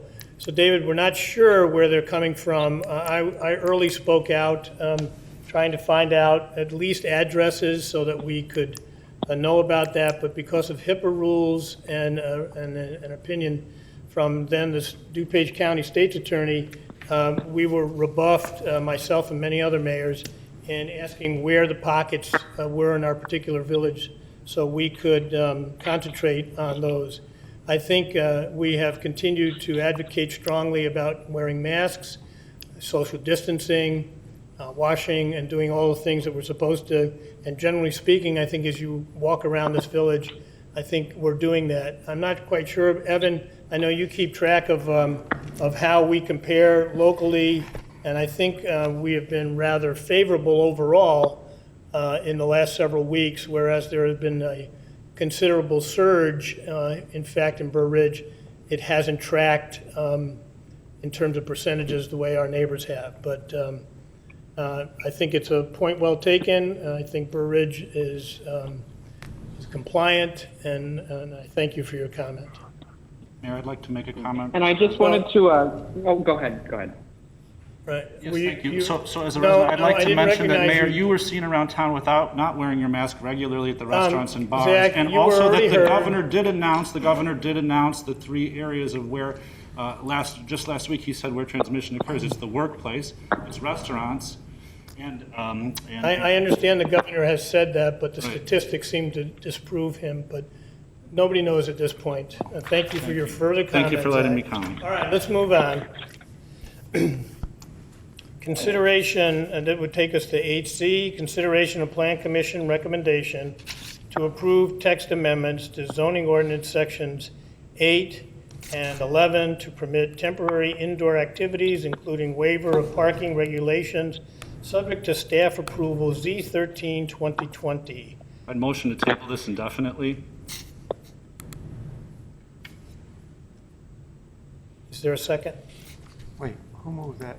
Zach moved to table this. Not, Yeah, I understand. There'd be no, you are technically expelled, you can't make a motion, Zach. You I can almost snuck participate one as a through. resident, but there wouldn't be a second anyhow, as far as I can tell. So, okay, who's going to present this? Is it Evan or you? Doug? Yes, Evan, if you'll present the Plan Commission recommendation. Of course, thank you, Mayor and Doug. This is item 8C. This is a Plan Commission recommendation to temporarily amend the zoning ordinance to permit staff the power to administratively approve temporary indoor activities at businesses impacted by the COVID-19 pandemic. This public hearing was held at the Plan Commission level at the request of the board some weeks ago, and staff was the petitioner. In this instance, there was no external petitioner. The purpose of this is to allow staff the administrative ability to temporarily allow restaurants, retailers, et cetera, the ability to temporarily expand or otherwise conduct indoor activities as needed throughout the winter months if they are impacted by COVID. A prime example would be if a business was attempting to expand to a neighboring space they may require special use approval as well as other considerations from the village to actually legally occupy that space. This power, if approved, would give staff the power to temporarily approve these requests on a temporary basis. The Plan Commission fine-tuned this original request a little bit. They noted that they wanted the powers to be limited to businesses that were in operation prior to January 1st, 2020, as well as having these powers be only used to affect businesses that were affected by the COVID-19 pandemic, such as to say a restaurant that could not use its indoor dining space for any reason. The Plan Commission also recommended that while this not be in the amendment itself, any approving ordinance that approved the amendments would automatically sunset on May 1st, 2021, noting that if there was a need to extend it, that could always be done in the spring. In basic terms, again, there are two specific amendments that are proposed. First is that there would be the amendments to allow staff indoor power, amendment approval to approve indoor dining activities or other indoor activities. And the second would be to waive parking regulations if need be. So again, if there was an insufficient amount of parking that is often required by the zoning ordinance, staff could temporarily waive that as well to allow for complete zoning approval for a temporary period of time. I believe Commissioner Janine Farrell is on the line to answer any additional questions, but I'll be here as well. Thank you. Okay. First of all, let's just get a motion and a second to see if this, and then we'll get comments. Can I get a motion to approve the Plan Commission recommendation to approve text amendments to zoning ordinance sections 8 and 11 to permit temporary indoor activities, including waiver of parking regulations, subject to staff approval, 7Z 2020? To direct staff to prepare an ordinance. Thank you. So moved. Second. All right. Any discussion amongst the board first? All right. Any discussion from the audience? Yes. Yes, Zach? Yes, so as a resident, I'd like to comment on this. I'm not sure why we're doing this. I think you're referring to Patty's Sunrise Cafe that's expanding next door, but the whole point of this is for restaurants. I don't know any other reason why you'd want to do this, not to mention waiving parking restrictions. We've had problem after problem after problem in that parking lot. Hopefully not right now, but this seems unnecessary, and I don't think we should be waiving any oversight. I have, again, many concerns about oversight going on at this village and what's going on here, and I don't like the idea of waiving anything, and I see no purpose for it. So again, I think the board should table this indefinitely until the point where there's a reason to do this, but at this point, I don't see a reason. Anybody else? Anybody want to call in and unmute themselves? Comment on this item? Any, Doug? All right, roll call, please. Trustee Francis? Yes. Trustee Trustee Paveza? Yes. Trustee Maital? Yes. Trustee Snyder? Yes. Trustee Schiappa? Yes. 5-0. 5-0, the motion passes. That takes us to D, 8D, consideration of mayor's recommendation to appoint Evan Walter as the village administrator. Mr. Mayor? Yes. I'd like to table this to a future board meeting. Are you- Do I have to specify the board meeting? I think you The should, just November so we 9th know. The November 9th meeting. November 9th? Please. Okay. Do I have a second? Second. Okay, roll call, please. Trustee Schiappa? Yes. Trustee Maital? Yes. Trustee Paveza? Yes. Trustee Snyder? Yes. Trustee Francis? Yes. 5-0. 5-0, the motion passes. 8E, consideration of a draft amendment to municipal code regarding mayor's salary. I'll take this. In the area of no good deed goes unpunished, I put this out there for discussion. The way the statutes are written and the way procedure has to be, mayors seem to be the ones that have to bring up this issue. It can only happen basically once every 4 years, and any such proposal could not be made for anybody currently sitting and would only apply to the next election. And it has to also be done and considered and voted upon at least 180 days prior to the swearing in or the commencement of the of the next mayor's term, which in this case I think is May 10, 2021. So I did send a letter out hoping to raise the issue, just a little background, and what I wanted to see and get from discussion is whether or not the village wants to stay with the tradition of keeping the compensation for the mayor at either minimal or zero. Just for some background, I was the mayor from 2005 to 2009. For those 4 years, I received no compensation as the mayor and received $100 a month as the liquor commissioner, as the ordinance currently was written then. I was reelected, and from 2009 to December of 2012, when I was elected to the DuPage County Board, I received what is now still the current amount, which is $500 a month or $6,000. I believe Acting Mayor Sodikoff and Mayor Mickey Straub received the same compensation, and I think you'll remember that I'm really sitting here as the mayor today because Mickey resigned because of the financial situation and the time and the duties and responsibilities of this office. I can just tell you, in being able to compare it to 05 to 09, 09 to 12, and in the last 15 years, and even just prior to that, 20 years, this village has built its village center. It didn't exist then. It was the old prison farm. We have repopulated, if you will, County Line Square. When I was first elected in 05, you could shoot a cannonball from one end to the other. Nobody was in that shopping area. Those of you that remember Bobac's and the other stores that failed, prior to Capri, there was at least 2 restaurants at that location that failed. There were many vacant places in County Line Square. Since then, we built Loyola. We've added at least 2 hotels. When I was elected in 05, you might recall that the Marriott was a shell. It was sitting there for many, many years, and it took a long time before that was finished. We got the bridge done. We've got, anyhow, Burr Ridge now has over, I think, 500 businesses, some very large ones that are corporately owned. Mars Candy comes to mind. We have personalization. The mayor is involved, I can just assure you, at every level.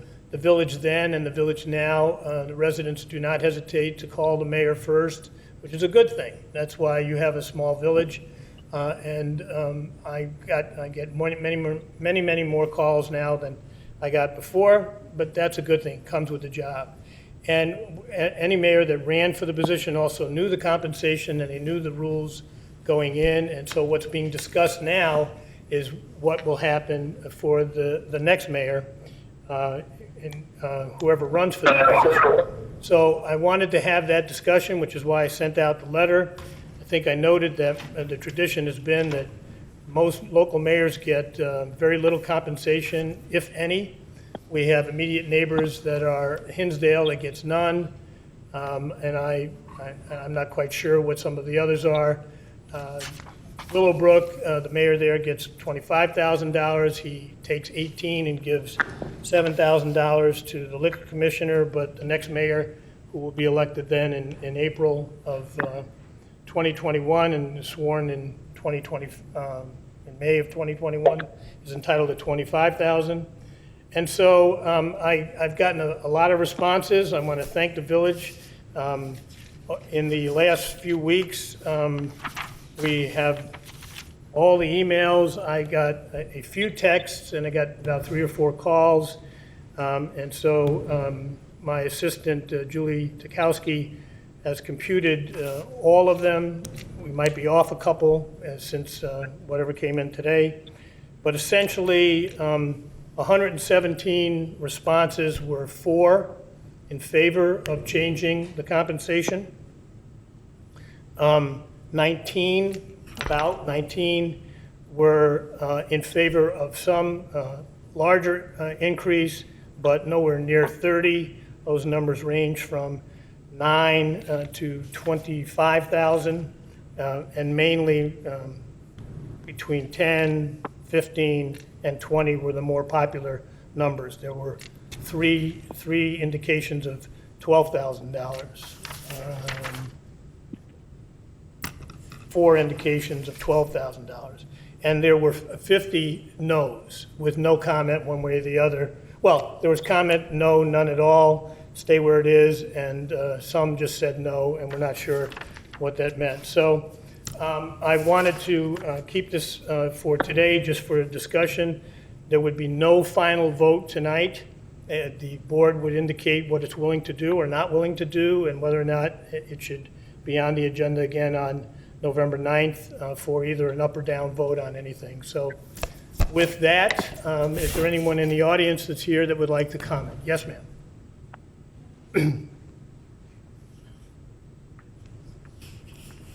Good evening, trustees, Mr. Mayor, Mr. Model tonight. I did give Mr. Model a spreadsheet of 14 villages' compensation. You did not get the most recent one. You were all sent by email something that was incomplete. And what I gave to Trustee Model tonight was the complete one for 14 villages that surround Burr Ridge, and I would like to pass that out if I could have your permission, I think you gave it to him and it was passed out. It was passed out. Yeah. Thank you very much. Everyone has a copy. Did you? Okay, And thank there's you very access much, right here then. if anybody else You could just identify yourself and give us your I am? address. Okay, I'm getting there. My name is Patricia Davis. I live at 26 Pine Tree Lane. I feel like I'm in the friendly confines here, so you can call me Patty instead of Patricia. I moved to the village in 2017 after raising a family for 25 years in Hinsdale, and I love this village. I love my neighborhood. I love my neighbors. By way of short background, I have a master's in public health from the University of Michigan, and I'm a medical writer and editor and follow the COVID-19 pandemic very closely. Just as an aside, I have to say, as a healthcare person, I'm shocked that my trustees are not wearing masks this evening. You ask us to come through the door with masks on, and you're not wearing them. This is not a political statement. It's an IQ test. So if you would like to mask up while I'm talking, I'll be happy to mask up as well. But if you don't, then Sure, thank you, Ms. Davis. Thank you very much. I would appreciate that. It's just to protect both of us. I care about you. I hope you care about me. We do. Okay. I received Mayor Grasso's October 6th letter. Thank you very much. And I was shocked by his request to raise mayoral compensation about 500% from, as you said, $6,000 a year to $30,000 a year. This immense raise struck me as completely out of step with current conditions in our nation and in our community. People's livelihoods have been ravaged by COVID-19. Many millions have been furloughed or lost their jobs completely. Millions of businesses have shuttered, and the death toll from the virus and the positivity rates, as we heard tonight, are going in the wrong direction. So now is the time for increased fiscal responsibility. Individuals and families are making very tough budgeting choices, and I feel the village needs to do the same. Mayor Grasso is asking for a 5,000% increase in his yearly mayoral compensation, or whoever will be sitting in the mayor's seat come next spring. After receiving the mayor's October 6th letter, I was curious to see what the mayors and village presidents surrounding us were making. So I contacted the finance directors of each of those 14 surrounding towns by mail, and I asked that question of them. The result is the spreadsheet that is in front of you tonight. I have other copies for the public if they're interested. And I included the town's census The most recent census obviously is 2010, and that's the population for each of those 14 towns, just for comparison's sake. And as you can see for yourself, several mayors and villages, as Mayor Grasso pointed out, are receiving absolutely no compensation, and some receive as little as $3,000 to slightly over $6,000, but none make near the stratospheric salary of $30,000 that Mayor Grasso is asking for. In fact, if his request is passed by this body, Mayor Grasso, or if his succession after May's mayoral election, if we have a new mayor, they'll be the highest paid mayor by nearly 50% in comparison to others who serve their villages and towns as mayor or village president. Serving as mayor or village president should be a community service, yes, with some compensation, but a 500% increase, to my mind, is absurd. So now Mayor Grasso and I have exchanged a few friendly emails on this topic. He made a claim to me that Mayor Trilla of Willowbrook, and he said this tonight, is making $25,000 a year. By the way, he also made that same statement in his October 6th letter that we all received. That's simply false. Mayor Trilla's annual compensation is $18,000, as you see on that spreadsheet. When I pointed that out to Mayor Grasso, he insisted that Mayor Trilla in Willowbrook makes $25,000 and kicks back $6,000 a year to a trustee who serves as, quote, liquor commissioner. So I went back to the Willowbrook finance directors who showed me the budget, how wrong Mayor Grasso's statement really is. Mayor Trilla's salary in Willowbrook is $18,000 a year, period. Then I conducted even more research. I recontacted each of those finance directors of 14 villages, and I asked pointedly, what does your mayor or village president make in compensation, if anything, for serving as your town's liquor commissioner? Of the 12 finance directors who responded to this particular question, only one mayor, one, in Countryside, receives compensation for being liquor commissioner, and that is a pittance. He only makes $133.33 a month, and that's in Countryside. So Mayor Grasso and trustees, you cannot try to inflate these executive salaries with something called liquor commissioner compensation. The numbers that you have in front of you speak for themselves. It's my humble request, and I'm joined by many Burr Ridge residents who have also contacted you, that we put this on an April ballot and let us all vote on it. So we can determine what, if any, salary increase any mayor is intended to have. It should be paid to our village mayor after that mayoral election, whether it's you, Mr. Grasso, or somebody else. So I request humbly that my comments tonight and the spreadsheet that you received be entered as part of tonight's record. Thank you very much for allowing me to address you this evening, and I'm happy to answer any questions you might have. Thank you.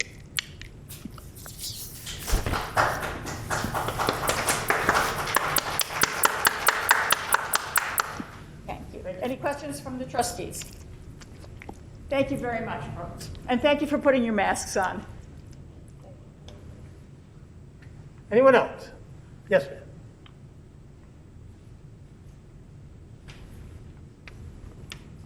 Hello. Good evening. My name is Elena Galinsky. I'm a Burr Ridge resident. I would like to give my input on the letter sent by Gary Grasso regarding a proposed salary increase for the office of mayor or village president.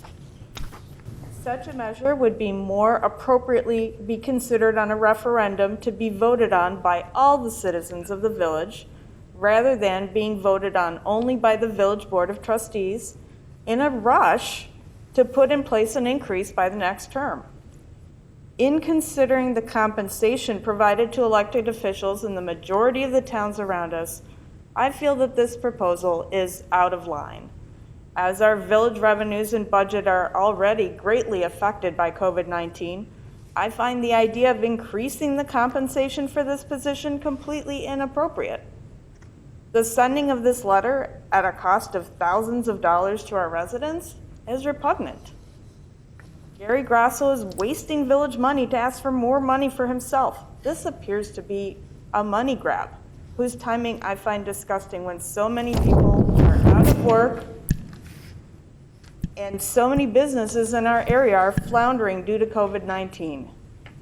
I have experienced this firsthand, as I was employed at a Burr Ridge business until they permanently closed this year. As far as additional work due to COVID-19, I'd like to point out that Gary Grasso has created extra and unnecessary work. One of the first things he did was to bog down our village's emergency alert system with a daily COVID commentary. I want to remind the board that when I spoke at the April 13th board meeting regarding how this poor use of the emergency contact system would lead to alert fatigue, Gary Grasso did not address those concerns at that board meeting. When I followed up with the chief of police regarding this use of the system that the chief had set up, he acknowledged that he was familiar with alert fatigue and that Gary Grasso did not have training on that or on the system, but said that Gary was his boss and could do whatever he wanted. Less than half an hour later, Gary Grasso texted my husband's cell phone, saying that the chief was working hard on other issues and any concerns should be brought up to him personally. It now appears that the real rationale for these excessive messages using the alert system was to try to justify a pay raise.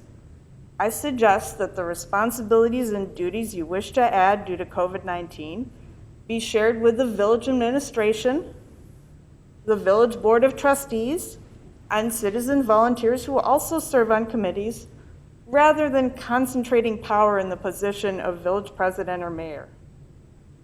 Gary Grasso, if you feel personally overwhelmed, I suggest you decline to run for the position or simply follow the example of your predecessor, Mickey Straub, and resign.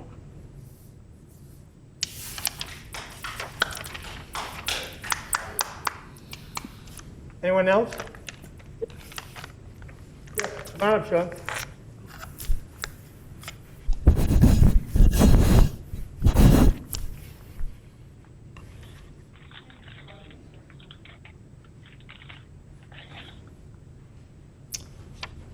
Thank you. I'll be brief this time. I got the letter, and I have to admit that under the circumstances when I got it, I was a little shocked too, maybe even a little offended, to your point.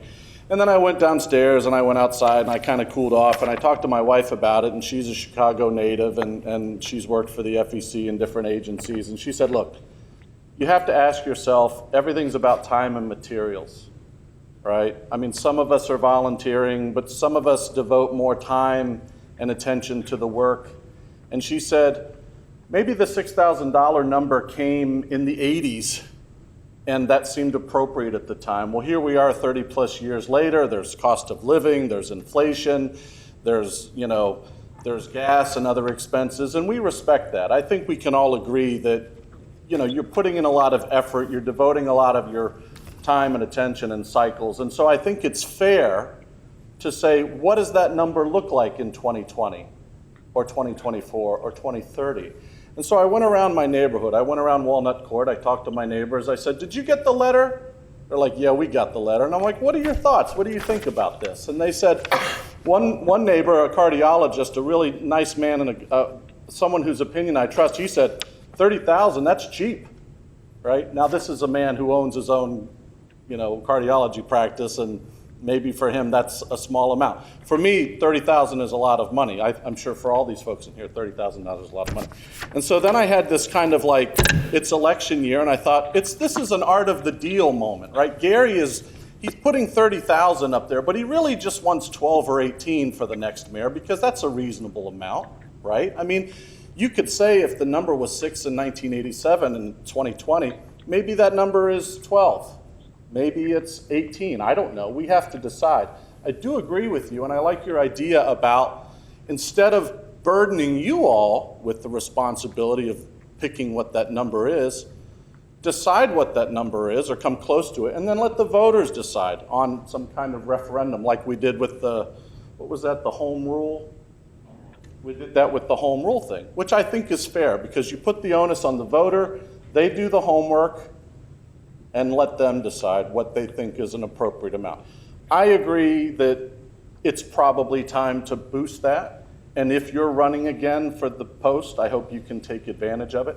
I think I shared with you in my email to you that I felt like 30,000 was perhaps a bit too high, right? That it was probably somewhere in the 12 to 15 range that people might go for.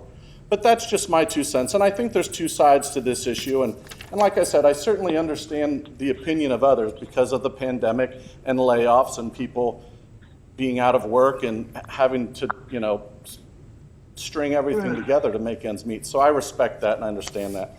I think in the future, you really have to work on messaging and how you present things. And maybe this was perhaps a tad, whether postage was paid, et cetera. You have to watch out for the optics in this day and age, right? We're all very optic driven and so on and so forth, and virtue signaling and gaslighting, to borrow a term that you used earlier. So anyway, that's my 2 cents on it. Spoke with the neighbors. It's kind of a mixed bag like you indicated, but I think it's fair to move forward with the discussion is what I'll say. So thank you. Thank you. Anyone else? Gary? Yes, Hello, Joe? as a call-in. I'm sorry, what do you say? There's someone on the call. Yeah, There's a call-in. There's some on call-in, right. We're just doing people that are in the building right now. People on the call. Okay, thank you. Mark Thomas, 7515 Drew. Actually, there's just a couple things I want to comment on. First off, there's a lot of volunteers in our village. Plan Commission is one of the hardest working commissions I've seen in the town. And if anyone deserves compensation, it would be them, who makes zero. They put in a lot of time, and I think that they obviously do it because they love the job, as all the trustees do, and you, Mayor. The one thing that has bothered me was in that letter, we have Gary Grasso's email to respond to. He's not voting. The response should go out to the trustees. It should go to all the trustees, and they should see what the residents are saying. So I think that's the most important thing. And since it is coming from, or the letter did come from the village, I think that should have been the way that it should have been addressed, and it should have been all the emails being directed to the trustees so they can make an informed decision. Thank you. Thank you. Yes, I'd like to make a comment as a resident. Yeah, let's hear from people who are, been waiting on the phone for a long time. Okay. Who's next? People on the phone. They're ready for you. Hi, David Williams. I'm ready to make comment if it's my turn.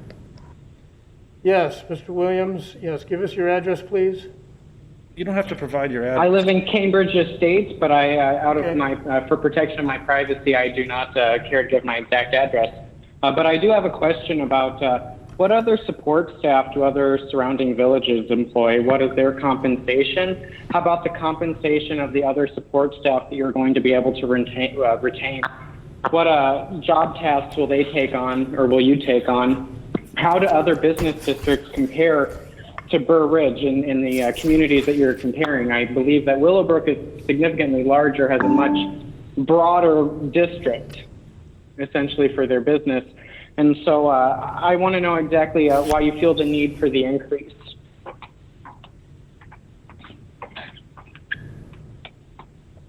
Are you finished, Mr. Williams? Yes, I am finished. Okay, is there anyone else? If there's anyone else online, please on Zoom, or please unmute. Yeah, good evening.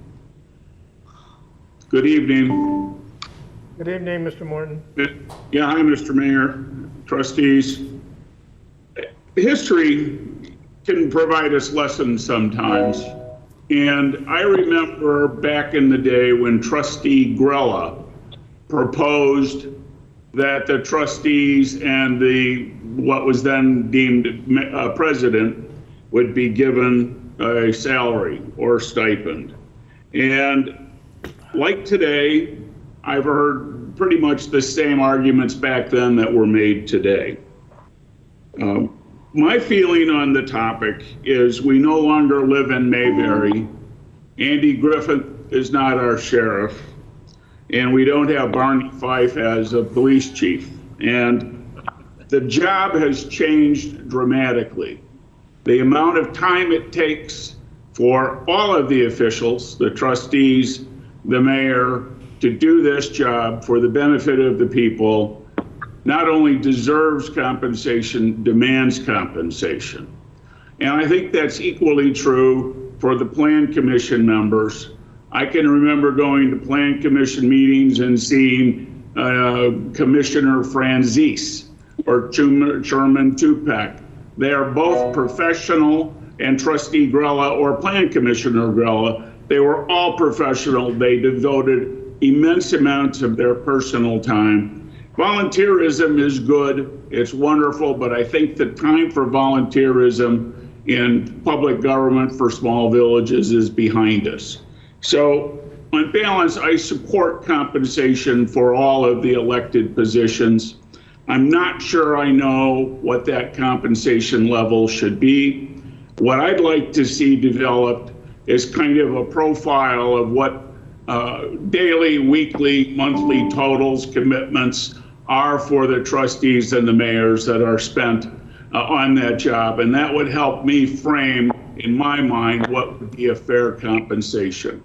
I am absolutely convinced, Mayor Grasso, you do not need $30,000. You know, you're not doing it to enrich yourself. You're doing it because the job is worthy of compensation. And those are my comments. Thank you, Mr. Morton. Is there anyone else? I will mention that we did get 8 emails, and all of them were expressing their objection to the salary increase. Okay, we'll include those with the others when we give them out. Okay, no one else called in? Anyone else on the phone want to comment? Now's your chance. There's sometimes a delay. You should give them time. Yes, is this the time for public comment? No. I'm on the phone. Am I on the board meeting? We can hear you. Can somebody hear me? I can hear you. Another Burr Ridge resident, David Williams, can hear you. Am I on the board meeting? Yes. Alan Raymond, is that you? I recognize your voice here. Can somebody hear me? I can hear you. Another Burr Ridge resident, David Williams, can hear you. Am I on the board meeting? Ellen Raymond, 11538 Ridgewood. Would other people please mute besides the speaker? I'm sorry, there's a lag between me watching it on the TV and me hearing it on the phone, so I'm very confused. But I muted the TV. We hear you live on the phone. Okay, I'm on the phone. I'm not sure how this miscommunication happened because I sent in an email to the mayor and the board administrator that said, please read into the record of the meeting and include in the board meeting minutes. My husband also did that, but we didn't hear either letter read. Did you not receive them? Yes. Did nobody receive those letters? No, they were received and they are in the list of emails that I just mentioned. I'd be happy to read any of them if so directed. Well, if she's on, she can. Because the mayor said 50 no's, gave no comments at all, so I'm not clear because I know we gave quite lengthy comments. Go ahead, Ellen, if you want to comment, go ahead. Okay, so I'll just read my letter and then my husband will read his. But as a point of clarification, one of the audience asked if the $6,000 salary was passed in 1980, and I didn't catch it if the board responded. No, but I think I gave think the mayor history. said I it gave was the in history. 2006. It was passed in '09. Oh, and then confirmed again by referendum in 14. No, I don't. Yes. We had a referendum in 2014. Yes, we did. Yeah, okay. Okay, so I'll read my letter.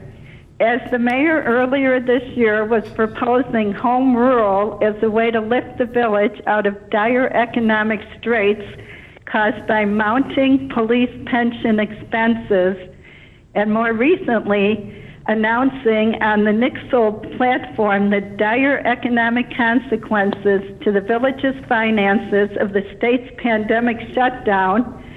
And I had put in limited reopening, but I guess as of today the mayor was saying we're shut down again, that still financially impacts the village and its businesses, its restaurants and hotels, along with its residents. I was surprised to receive a letter from the mayor himself requesting a 5-fold salary increase for the next serving mayor, whether it be himself or somebody else, starting on May 10th, 2021. I also was shocked that the response to the mayor's request would be addressed only to him, as he is likely to run again and be the recipient of the raise. And I must say the mayor kind of confirmed my fears, because he mentioned tonight that he had about 117 yeses, which sounded about double to the noes. And that's what I would expect, because I had many residents tell me I'm not going to respond because I might need something from the board, or they knew they were going to need something, and they were not going to cross the mayor by writing him to his face. So what I said in my letter, going back to that, if a resident might need a favor from the mayor in the future, or want the mayor to back a cause, or might be a person that tends to avoid confrontation, or might have a reason even to fear the mayor, or any of a number of possible reasons, the response would be tainted or not even provided. It sounds like you did get very low response rate. And being that it wasn't addressed to the trustees, can I assume that they were provided the responses? We were Or not. are they going to vote not even knowing what the residents were commenting on? We were not provided. In 2014, the mayor's and board salaries were voted on in Burr Ridge by an advisory referendum. I strongly recommend putting this increase, or whatever increase the board decides on the ballot at the April 6, 2021 election, and let the residents decide. I realize that might legally mean, and Attorney Durkin could clarify, a longer wait for the raise to take effect, but the urgency to start the increase in May of 2021 seems only to be coming from the mayor, who is the likely recipient of the raise if he decides to run. The advisory referendum will provide a greater opportunity for each resident to be heard in an honest, anonymous fashion. And I stress anonymous. In case my suggestion above is ignored, I will take the opportunity to oppose the 500% raise for the mayor's salary. I commend the comments that were made tonight and the comments of resident Alice Krempitz that were presented at the last board meeting. I agree 100% with her objections, and I won't repeat every objection she made because she was heard by the mayor and the board. I understand the mayor's burnout, and as somebody suggested tonight, much as we'd like him to run again, you know, nobody's holding his feet to the fire if he doesn't think it's worth the time. Nobody's going to force him. And I appreciate his sincerity in helping to close down Sterigenics. Now that is over though, so if he's asking for payment for that, maybe it should be some kind of bonus, but not an ongoing salary increase. His efforts with Sterigenics were mirrored by many of the trustees. especially Trustee Francis, who organized and participated in the Burr Ridge Environmental Quality Commission with many of the residents. Yet Trustee Francis is not asking to rush through a five-fold raise for his position on the board. I'm sure the mayor's claim that he is working harder for us during the pandemic is correct, but so are all the surrounding mayors who make none or a minimal salary. That has affected every community, not just ours.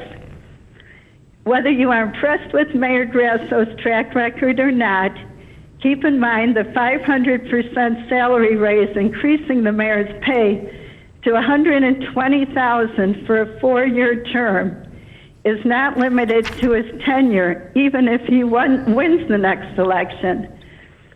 This will apply to every mayor down the road. Let's keep Burr Ridge a special place by denying the pay increase and ensuring we continue the tradition that our mayor and trustees are public servants that serve only because they value public service to the community. That was the end of the letter I had submitted. I'd also like to add a comment on the cutting of the pay for the staff. I know you tabled the resignation of Doug Pollock and the appointment of Evan Walter.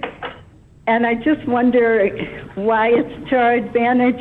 The mayor was saying if he increases his salary or the next mayor's, we would cut the pay and position, I'm not sure if that means the positions or the pay of our staff. And I would like to retain the excellent type of staff we've had in the past and have a competitive salary. I don't see an advantage to, cutting it, not doing a search for an administrator and not basing who we pick on a competitive salary. So I'm going to give the phone to my husband so he can read his letter now. Thank you for your time. Thank you. Hello. Again, thank you for your time this evening. Dear Mayor Grasso, Board of Trustees and Administration, I was a bit shocked to receive a letter from the Mayor of Burr Ridge dated October 6th asking for input on raising the salary regarding the mayor's position. And it must be decided upon by November 9th. And all that is necessary is the board simply votes to approve it. It is a job that is difficult and can be very time-consuming. When serving in an elected position, I would hope the person has the highest standards regarding transparency and moral character and only has an interest in promoting the people's best interest. I don't feel it is in the best interest of the people of Burr Ridge that this proposal needs to be rushed for a vote. Over the term of the mayor, this would be $120,000 as opposed to $24,000. I can't agree with this. I can't agree with this. Because of the current financial situation, I would propose that the next elected mayor and board members run for that office on the premise or promise that they would accept half salary, $3,000 for the mayor and $1,500 for board member. That is someone I would be very interested in voting for. If anything, the current mayor's proposal should be an advisory referendum as was done in 2014. This way everyone in the village has the opportunity to vote. I feel the board members will have a better consensus on how the village feels when they vote on this matter. Thank you. Don Raymond, Burr Oaks Glen North I live in. Thank you, Don. Is there anyone else? Anyone else on? Thank you. Don Raymond, Burr Oaks Glen North I live in. Thank you, Don. Is there anyone else? Anyone else on? Thank you. Don Raymond, Burr Oaks Glen North I live in. Okay, no one else? Are they on the call? Are they trying to speak? Yeah. Please mute your phone if you're not speaking. Okay. I have a comment, Mayor, please. I was waiting. Sure, go ahead. Thank you so much as a resident. I echo many of the comments said, and I wanted to thank Patty for this excellent spreadsheet. She put a heck of a lot of time into preparing this, and I know she's not getting any compensation either for her time. But my comments are, number one, about, Mayor, I'm still not clear how many comments you did receive. It sounded like you said 157. 4 were yes, and the rest were basically no. But I would like to get a copy of those comments, and in fact, I did file a FOIA request with the village for anything related to the mayor's letter, and I didn't get any of those comments. And I'm aware you've gotten emails because I've received emails, so I don't know why those weren't included in the FOIA request, other than this village is doing everything wrong, mostly at your direction from what I can tell, and that it's totally inappropriate. You do not Point run of the order. town, Mayor Grosso. Jack You do is not run talking the as a town. resident, The board not a runs the trustee. town. And the Doesn't fact get that my the same fellow board as members the trustee. want to be... Come on, Zach. Wait, I'm You'll speaking get as a them. resident here, so please don't interrupt me. Again, you asked me not to. So again, the board runs the town, not you, Mayor. And my fellow board members, if you want to allow this kind of stuff to happen and this You're to not go a on, board member, you are you're derelict in excluded. your You're duties as excluded. well. And that I don't understand why this letter went out without board approval. Who authorized this expenditure? I'm not clear on that either, because almost $5,000, the mayor has no authority to authorize these things. Just like you had no authority to authorize buying tickets to Dan Cronin's fundraiser, but you do whatever you want and the staff listens to you. As far as I'm concerned, the staff is supposed to report to Doug, not directly to you. You should not be directing Julie or any secretary to buy tickets to a fundraiser or mail out a letter of this nature and spend $5,000 of the village's money without any authorization. This is illegal, Mayor. And so I don't understand how this is going on, why the board keeps letting this happen. Anything I want a more, copy Zach? of the comments. And also regarding these hundred thousands of dollars of savings, Mayor, you've been mayor for how many years? Why didn't you put these savings into place sooner, Mayor? It disgusts me. If there's some kind of savings to be had, we've talked about budget cuts, we've cut sidewalks, we've cut funding, we've cut officers, we've cut safety, and you're always scrimping and saving. You try to force home rule through. If you have these savings in your pocket, why haven't we put them into place already? It's ridiculous. Quite frankly, there's no amount of money that would compensate any of us for the time that we work here. I work so many hours for this village that $3,000 I receive is a pittance, and I would like to volunteer to donate the order. remainder of my Point of salary order. as a Jack, trustee you back to don't the work. village or After back you to miss some other 12 of worthy the last cause of my company choosing, meetings. a You don't charity show that up will at the spend it meeting. wisely, so I will You do can't that for the do remainder of my make term. required. And if I You run again, I will interrupt donate everything. every penny of Do my not salary. I would urge assist all the of you to village in donate any every way. penny of it, Don't, because Jack. for $3,000 or Talk as a resident. $6,000, Don't talk as it's a simply not trustee. worth it. It is never about the money, but everything to you, Gary, is about the money here in this meeting. Yes, I'm still speaking as a resident. My 5 minutes are not up. So everything to you, Gary, is about the money in this town. And from what I can tell, you seek to squeeze every single penny you possibly can out of vendors, out of contractors, whether it's kickbacks, all kind of other ways. Your deal with Gigi and all the other kind of stuff that you do. Gigi's running some kind of drug and gambling ring over there, from what I can tell. You got a piece of the action. Now- So I now cannot we are figure gonna- out. you have- Listen, I'm still this is out talking of as a order. resident. Are my 5 minutes up or not? Yes, it is. Yes, You're it up. is. Not by my watch. All right, so that's enough, Zach. Oh, no, I'm a resident and I think I can talk, Gary. Trustee I'm concerned Marvel, about the that's $38,000 payment to Doug. I'd like to talk about this. Attorney- Why are we paying Doug $38,000? Stop a resident from talking Is he and giving abusing a the mayor? kickback? Is he getting a stop a resident? kickback too, or is he giving one? Because I've heard he's coming on part-time to coordinate stuff at the village center. And I've heard a lot about kickbacks you receive, your office condo with your business partners over there. I have heard all kinds of improper things that have gone down. And I keep trying to bring these up and these Zach, facts to the Attorney General, Zach, the state's that's attorney. You know enough. what the state's attorney did? Just like this dirty cop called back to this guy. So I don't understand when I talk to investigative agencies, and rather than investigating, they provide the evidence that I provided them back to Gary and back to his crew. I have some serious concerns about all of these agencies. So if you think I'm frustrated, you think I'm bothered by this, I should be, and I am. Thank you for letting me speak. That model has always made accusations against Sue me, everybody. Gary, like you've done. You're gonna sue me for this. I guarantee it'll cost me $100,000, and I'll Trustee later. Marvel, please No, I'm wait. not a trustee. I'm a Let resident. him leave, please. Wait. Thank you. I made my Let him comments leave, as let a him leave. resident. I think I'm done. I have a question for the attorney. Just let him leave.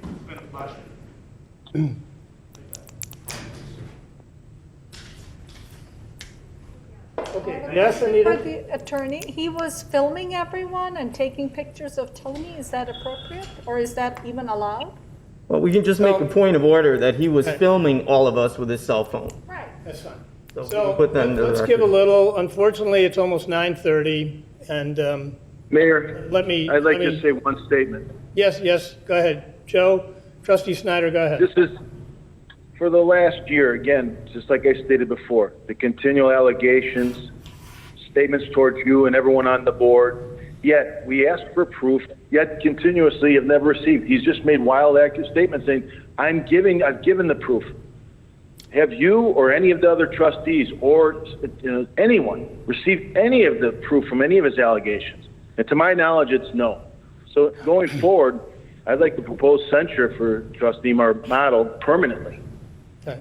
Well, we'll take that up at the next meeting. I do have a few comments. I sent the letter, and I wanted to have this discussion, to have a discussion. I take a little umbrage at Ms. Davis, who's been in the village for 3 years. Frank Trilla and I we've known each other for many years. I called him before the meeting. I said, how much is the mayor paid in Willowbrook? He said $25,000. I decided, because I own restaurants and I have other interests, that I would appoint someone who's a liquor commissioner, and I would donate $7,000. But the next mayor, if me or somebody else, the salary on the books there, passed by the trustees, is $25,000. I wanted to have a civil discussion. I appreciated Sean's comments. I appreciated other people. I don't appreciate being attacked when I sent things out to have a discussion, to be as transparent as possible. This is a very time-consuming job, and all I wanted to do was to have a discussion as to what's fair or not fair. The philosophy of this village and many other villages has been public service should not be compensated, or compensated very little. We don't live in the Mayberries anymore, and it's unfortunate that the system still exists, in my opinion. However, if you run and you know the rules, then you abide by the rules, and that will happen in the next election. So I thought now it had to be brought up for discussion, because now is the only time in the next 4 years it can be changed. So I appreciate all the comments, and I will give all the emails. Julie, everybody knows Julie, she kept them all together, and we wanted as much of a count as possible for tonight's meeting. This is only a discussion tonight, and if there's any vote, it won't be happening until November the 9th. I will give everybody who wants the emails, take a look at the emails, and everybody can decide. I will tell you that 95% of the emails were very respectful. They disagreed, those that disagreed with the philosophy and they wanted to keep the philosophy, they said it. They didn't take comments and make it personal to me, though very, very few people did that. Now, let's just talk about Zach Model one more time, and he left the room. Zach has had a history here ever since he lost the election of attacking everybody in this community. Most recently, he claimed that the police department was operating, some kind of burglary ring or something.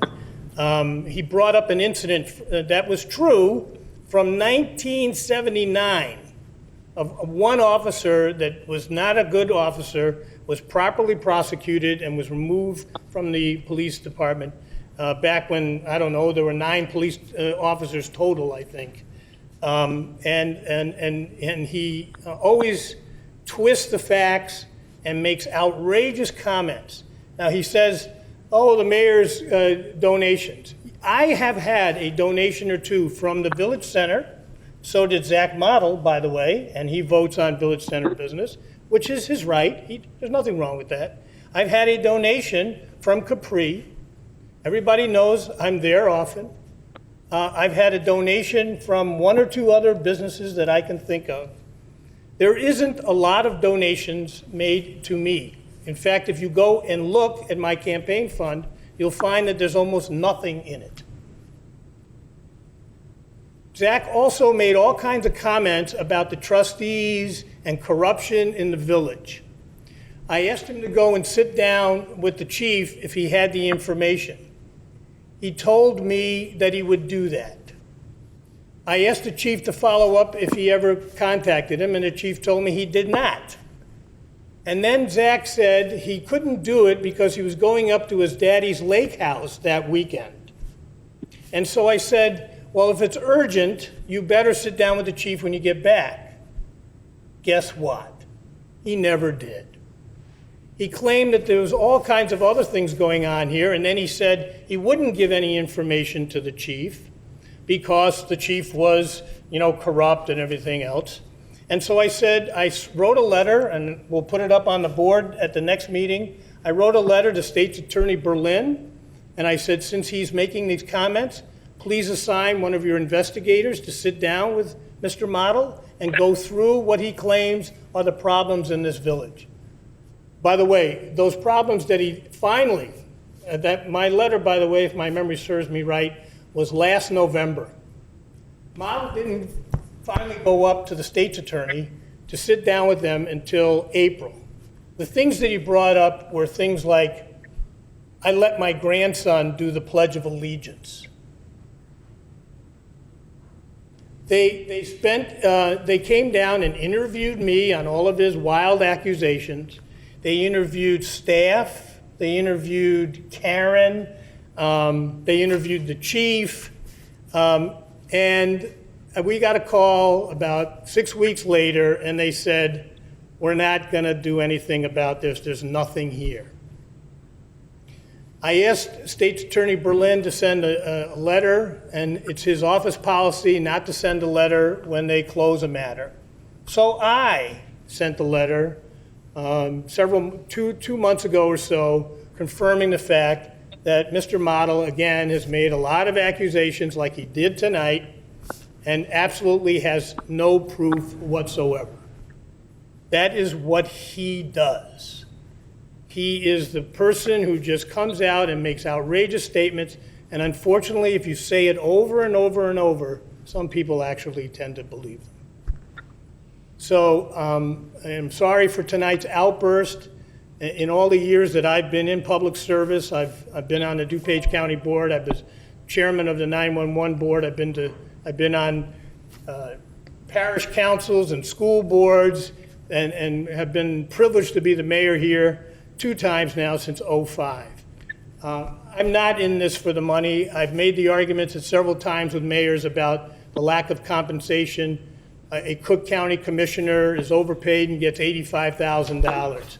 A forest preserved person who goes to 1 meeting, maybe 2 meetings a month in DuPage County gets $62,000. Those types of compensations are too much. But to pay a fair compensation to a mayor is not a lot to ask for. And I just wanted to have the discussion. Every mayor and the spouse of every mayor I've had the pleasure of dealing with for many years will tell you privately it is a lot of work. But we all go in knowing the rules. And so if I decide to run again, or whoever decides to run again, they will know what the rules are and they will accept the rules. All I wanted to do was have a conversation. I didn't think it was appropriate to make it a personal attack. But the good thing about this country is that a person has that right. And when you sign up for this job or these jobs, it's always the public, there are people in the public that want to attack you, and that is their absolute right, and they should do that. So I appreciate everything tonight. We can have a further discussion about this if any of the trustees want to weigh in one way or the other. I see your hand.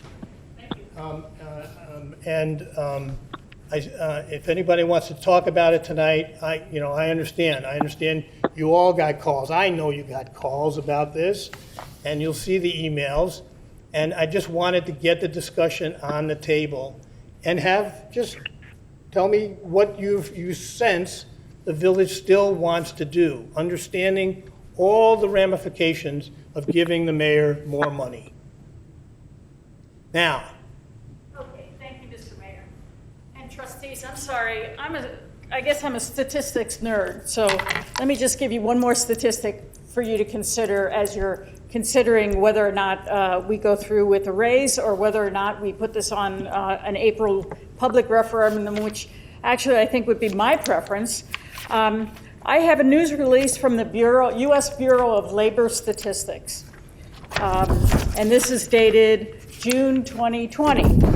So I would like for you to know that the compensation costs for the wages and salaries increased 2.6% for the 12-month period ending this June 2020 for state and local government workers. 2.6. That's all I'm asking. If it's a 2.6 times 3,000 or 6,000, this is the U.S. Bureau of Labor Statistics. I think it's a good statistic. It comes from the government. This is your civic workers. I consider you a civic worker first. I'm not a client of yours, but you're my mayor. And so just, if you want this in the record, I'm happy to give it to you. It's in the record, you just said it. Okay, thank you very much. And I have to again disagree with you on the salary for Mayor Trilla.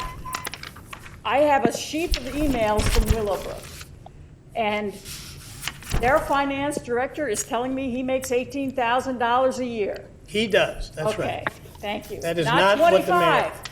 Don't tell me 25. It's not right. It is right, and then you should go over there and look. No, What you the can do is look finance at their dir- ordinance. It doesn't matter if it's Okay, it 18 or doesn't. 25. But the finance director, when asked I believe directly, you. does I he believe get you. liquor compensation money for liquor commissioner? The answer was no, he didn't. So please, that's a lie. I'm sorry, Mayor. Thank you. Ms. Davis, you're mistaken. And You want to see it? I saw it, your email, I know what you're talking about, and you're just mistaken yourself. But I would never call you what you just called me. So, all right, do you want to discuss this tonight? Go ahead. I did prepare some statements. Sure. First, I want to say, Zach's comments are unfounded. I know who you are as a person, Mayor Grasso, and you've got to be one of the best public servants that I've worked with. And it's something that, I appreciate and understand that you're here for that service, that public service. And I've seen it, I've witnessed it, I'm working with you now, and I appreciate that. So I want to tell you that the one thing that we all have that we can't sacrifice is time, and it's the most valuable asset that a person can spend. I understand why the mayor has asked for a stipend increase, and he's come off a battle with Sterigenics. We're dealing with this pandemic now. He's got to deal with a dissident trustee who makes reckless statements against our village, our mayor, my fellow trustees, staff, and even volunteers. We have the continued challenge of the Burridge Village Center, which has there's a problem now amplified by COVID.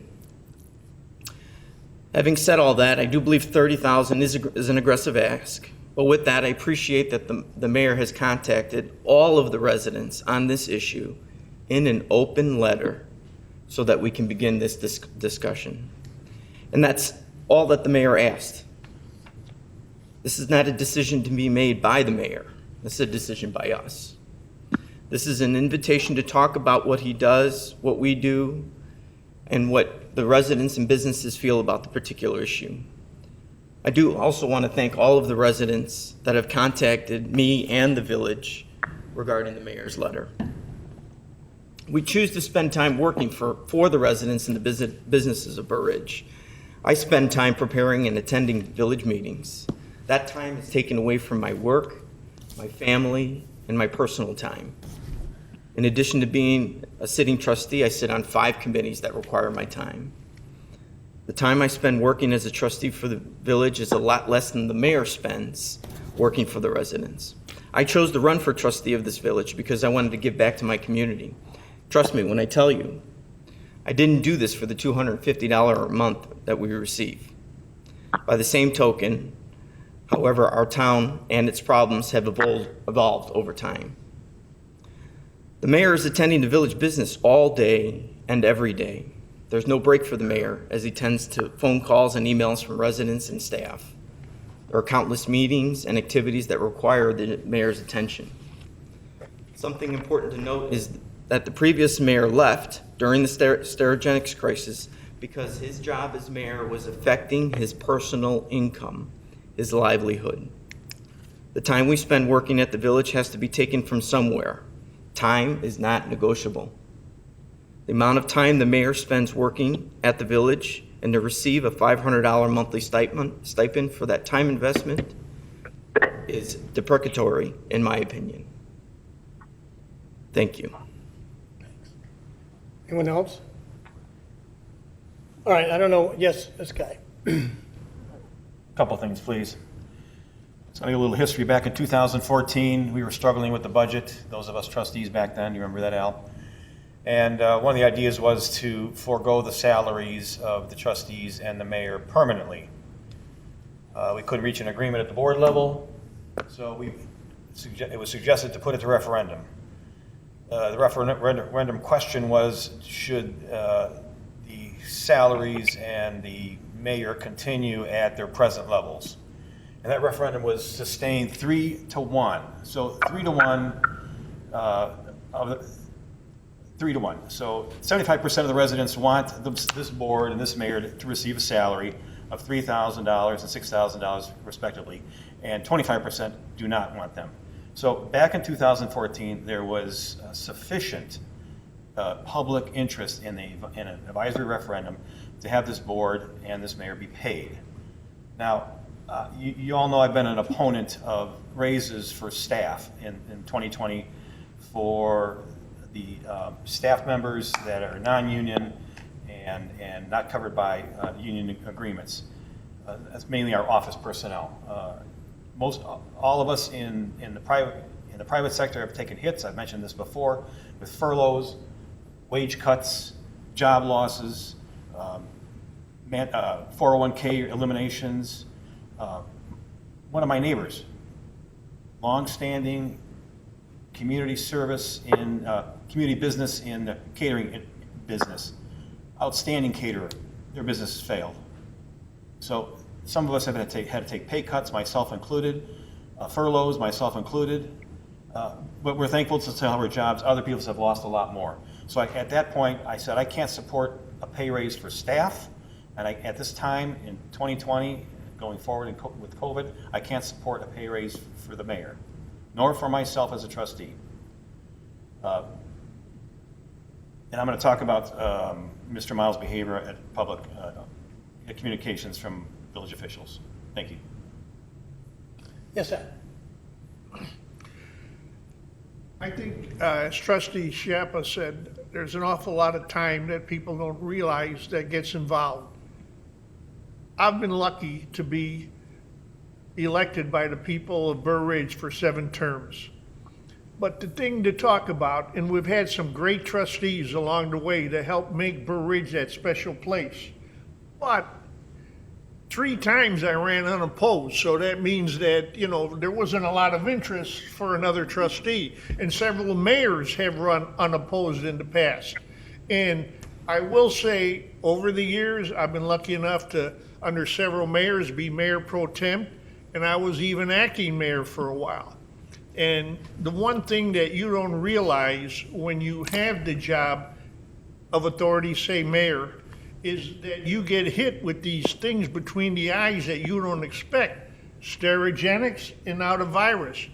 The thing I got hit with, they called me in, and as acting mayor, they called me in and they said, the village center's been sold and you've got a lot of paperwork and a lot of things to go over. I couldn't believe the time involved in dealing with the attorneys and all the paperwork that needed to be signed.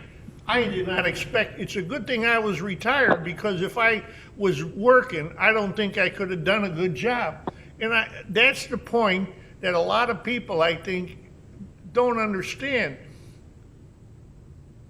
There is a lot of time. In order to do the job right, there is time, and when people run for trustees, I tell them that.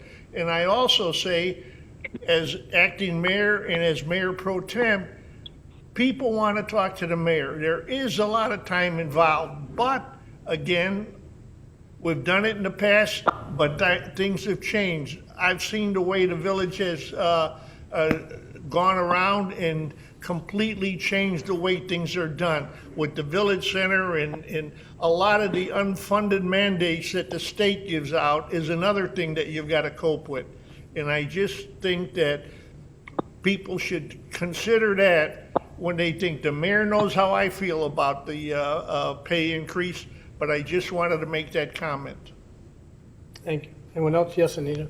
I think you've done a great job with the Village Center and steering us during this difficult time of COVID and everything that came along with it, and Sterigenics. So, I definitely feel that people should be compensated fairly. But considering that we've had a lot of responses from the village, I honestly think that 6 votes cannot do justice to this decision, and the residents need to be a part of it. So just like 2014, maybe we can consider putting it on the ballot for the residents. And I mean, as Trustee Francis said, it passed 3-1, I believe, right? So, you know, let the residents speak. And I mean, I think they all appreciate what you've done for them, so. Anyone else? Mayor, may I speak? Yes. Joe, you're still out there. Okay, good. Yes, I am, sir. And as a business owner and joining forces as a trustee, when I've done the work here and we've involved the time, as everyone is saying, you lose control. So let's just get a real simple math, because everyone likes numbers. If you take your $6,000 times your last 52 weeks, on an average of 15 hours a week, you're making $7.50. So it kind of gets like at 12,000, wow, you're up to what everyone wants to do at minimum wage.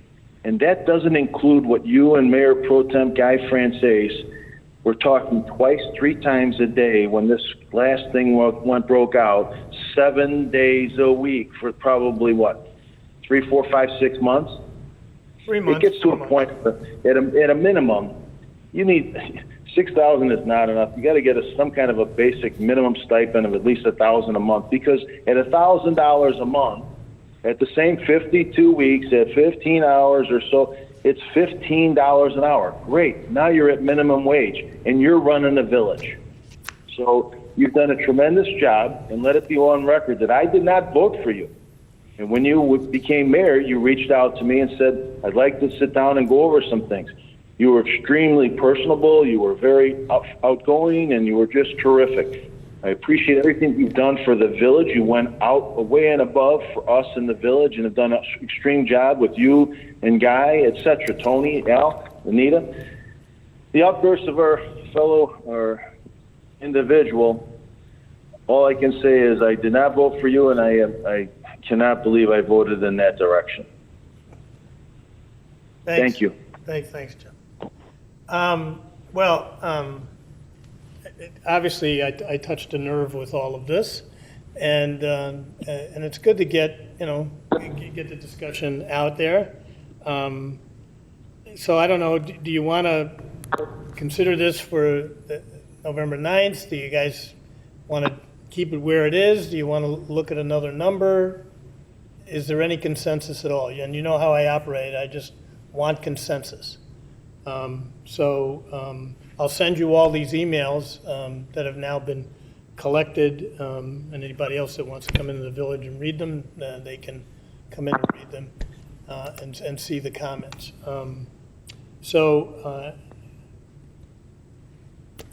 What say ye? What do you want to do? You want to take this off? You want to consider it next year? I'd like to make a motion Let's put it on next week's agenda. We can discuss it when we receive all the emails and take another look. I will second that, yeah, November 9th. Any discussion? Any comment from the public on the motion? You're going to need to, Exactly. you're going to need to pass an ordinance no later than that That day. meeting Well, in order to it be effective, so. In order for it to be effective for the next election. Correct. But if something's passed later, it'll have to be for 2025. That's correct. Okay. Yeah. I didn't hear quite, what was the motion? To continue this on the agenda for consideration at the November 9th meeting, which may include doing nothing and letting it die, and then everything will stay status quo, passing something that would be effective, or doing nothing, in essence. And you could roll it back. You could, if the philosophy of the village really is that everybody should be, as it was 15 years ago, zero, then maybe that's an option too, because you can go back to zero for everyone. So those are your options. Okay, so we have a motion, a second. Any comment from the public? Roll call, please.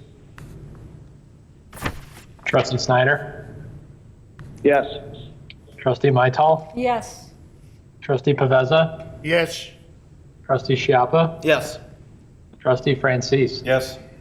5-0. 5-0, the motion passes. Thank you.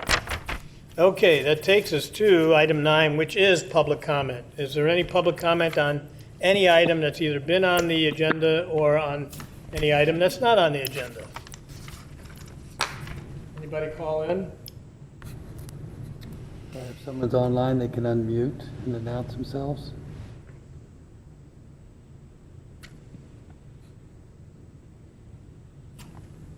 No? Okay, there seems to be no public comment. That takes us to number 10, reports and communications from village officials. Any of the trustees? Yes, Anita. Hi. I just wanted to quickly mention that the events committee is organizing a turkey trot on November 21st. There will be 1K, 5K, and 10K. The first 100 people get to participate in person. Also, I wanted to give you an update about the census committee. We're almost at the tail end. It should stop on the 31st. Right now, the self-response rate is 8.1%. I want to thank Patricia Schiappa for all her help and the whole committee. And hopefully, we will reach the target that we want to with the door knockers going door to door. So I want to thank everyone for participating in the census. Thank you. Anyone else? Yes, Guy. Thank you. I'm embarrassed by this performance this evening. I saw 3 dedicated public servants this evening, police officers being promoted, just the level of sergeant with 18 years experience, 15 years of experience, and 13 years of experience, a total of 46 years of experience of service to this village, promoting the public safety and health and well-being of our residents, serving and protecting them. And Trustee Model couldn't even stand and applaud for them. Yeah, did you notice that? I noticed that. The disrespect is appalling. We have a code of conduct in this village for those residents that don't know about this. It's a code of conduct that this board approved. It's written into our village ordinances. It is the Burbridge Village Code of Conduct, Chapter 2, Article 18 of the Burbridge Municipal Code. And I'm sure any of our staff members could direct a resident to it. In section 2.99, legal and ethical behavior. And this code of conduct covers elected officials, appointed officials, and staff members. In legal and ethical behavior, elected officials, appointed officials, and staff members are to refrain from publicly disparaging or demeaning the elected and appointed officers of the village, staff members of committees, and commissions and residents. village businesses or petitioners appearing before the village board or any committee or commission. Now, this evening I heard false accusations about a crime ring that these police officers that we just promoted to the level sergeant and their coworkers, a drug ring. I heard disparaging comments about the mayor. I heard comments about Trustee Snyder. I heard comments about the other residents. Allegations that continue to be spewed by Mr. Model with no substance, no basis, no proof, no nothing. He just throws it out there, sees what stick to the wall, and it appears in the patch, it appears on social media. There's no basis for it. The state's attorney DuPage County state's attorney has found no basis for it. And I'm tired of this. This is not the conduct of an elected official that represents the residents of this village. He can't even sit there without interrupting another trustee when he's trying to speak. That's childish, it's immature, and his behavior is intolerable. Thank you. Thank you. Anyone else? Okay, make a note, please. I am going to call a special meeting for either November 2nd, which is Monday, or November 4th, that Wednesday. And if you'd get back to me as to which one you'd prefer. Leave November 2nd out because It's Monday. somebody like me, I'm going to be an election judge. I'll be working on setup on that Monday, so. Oh, you are? That night, though? I mean, that night? Yeah. Okay. All right, I So respect I'd that. say that after that, the rest of the week. All right, well, then, What time? Would we have the same time? well, yeah, I try to work with your schedules. The 4th, we have EDC meeting, and that starts at 5, and we could do it right after that, so probably 7 o'clock. Okay. And it'll it'll be on some personnel matters that we have to discuss. So right now, I'm going to say, why don't I just say November 4th, Yeah, 7 that's no problem o'clock, with that. here in the boardroom, and I'll send out the required notice, and we'll publish it for the residents. Okay, early voting for the November 3rd general election is available at limited locations until November 2nd. Please visit your county boards of elections website so you know where you can vote. Early voting has been at record levels, and you know, if you don't vote, you give up your right to complain, and you give up your right to be involved with your government. So please, exercise your right, in fact, your duty to vote.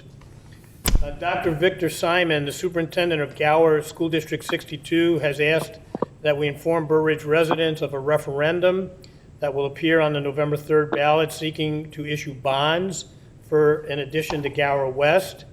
To learn more, you can visit their website at www.gower62.com. Halloween is coming this Saturday, and trick-or-treat hours in Burr Ridge, remember, was changed to 1 p.m. to 4 p.m. this year. As of now, it looks like the weather will be nice for the kids. Remember to practice social distancing, wear a face covering, and keep everyone safe. Daylight savings time also begins this weekend. Don't forget to set your clocks back 1 hour, and I think there's a blue moon, a rare blue moon this Saturday night too for Halloween. So Halloween night with a full moon.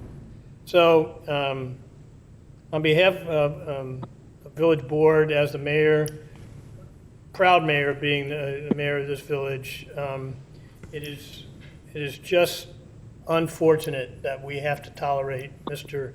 Model meeting after meeting after meeting. But we will do the right thing here and hope that one of these days he does the right thing. With that, can I get a motion to adjourn to November 9th? Second. All in favor? Aye. Aye. Any opposed? Thanks a lot.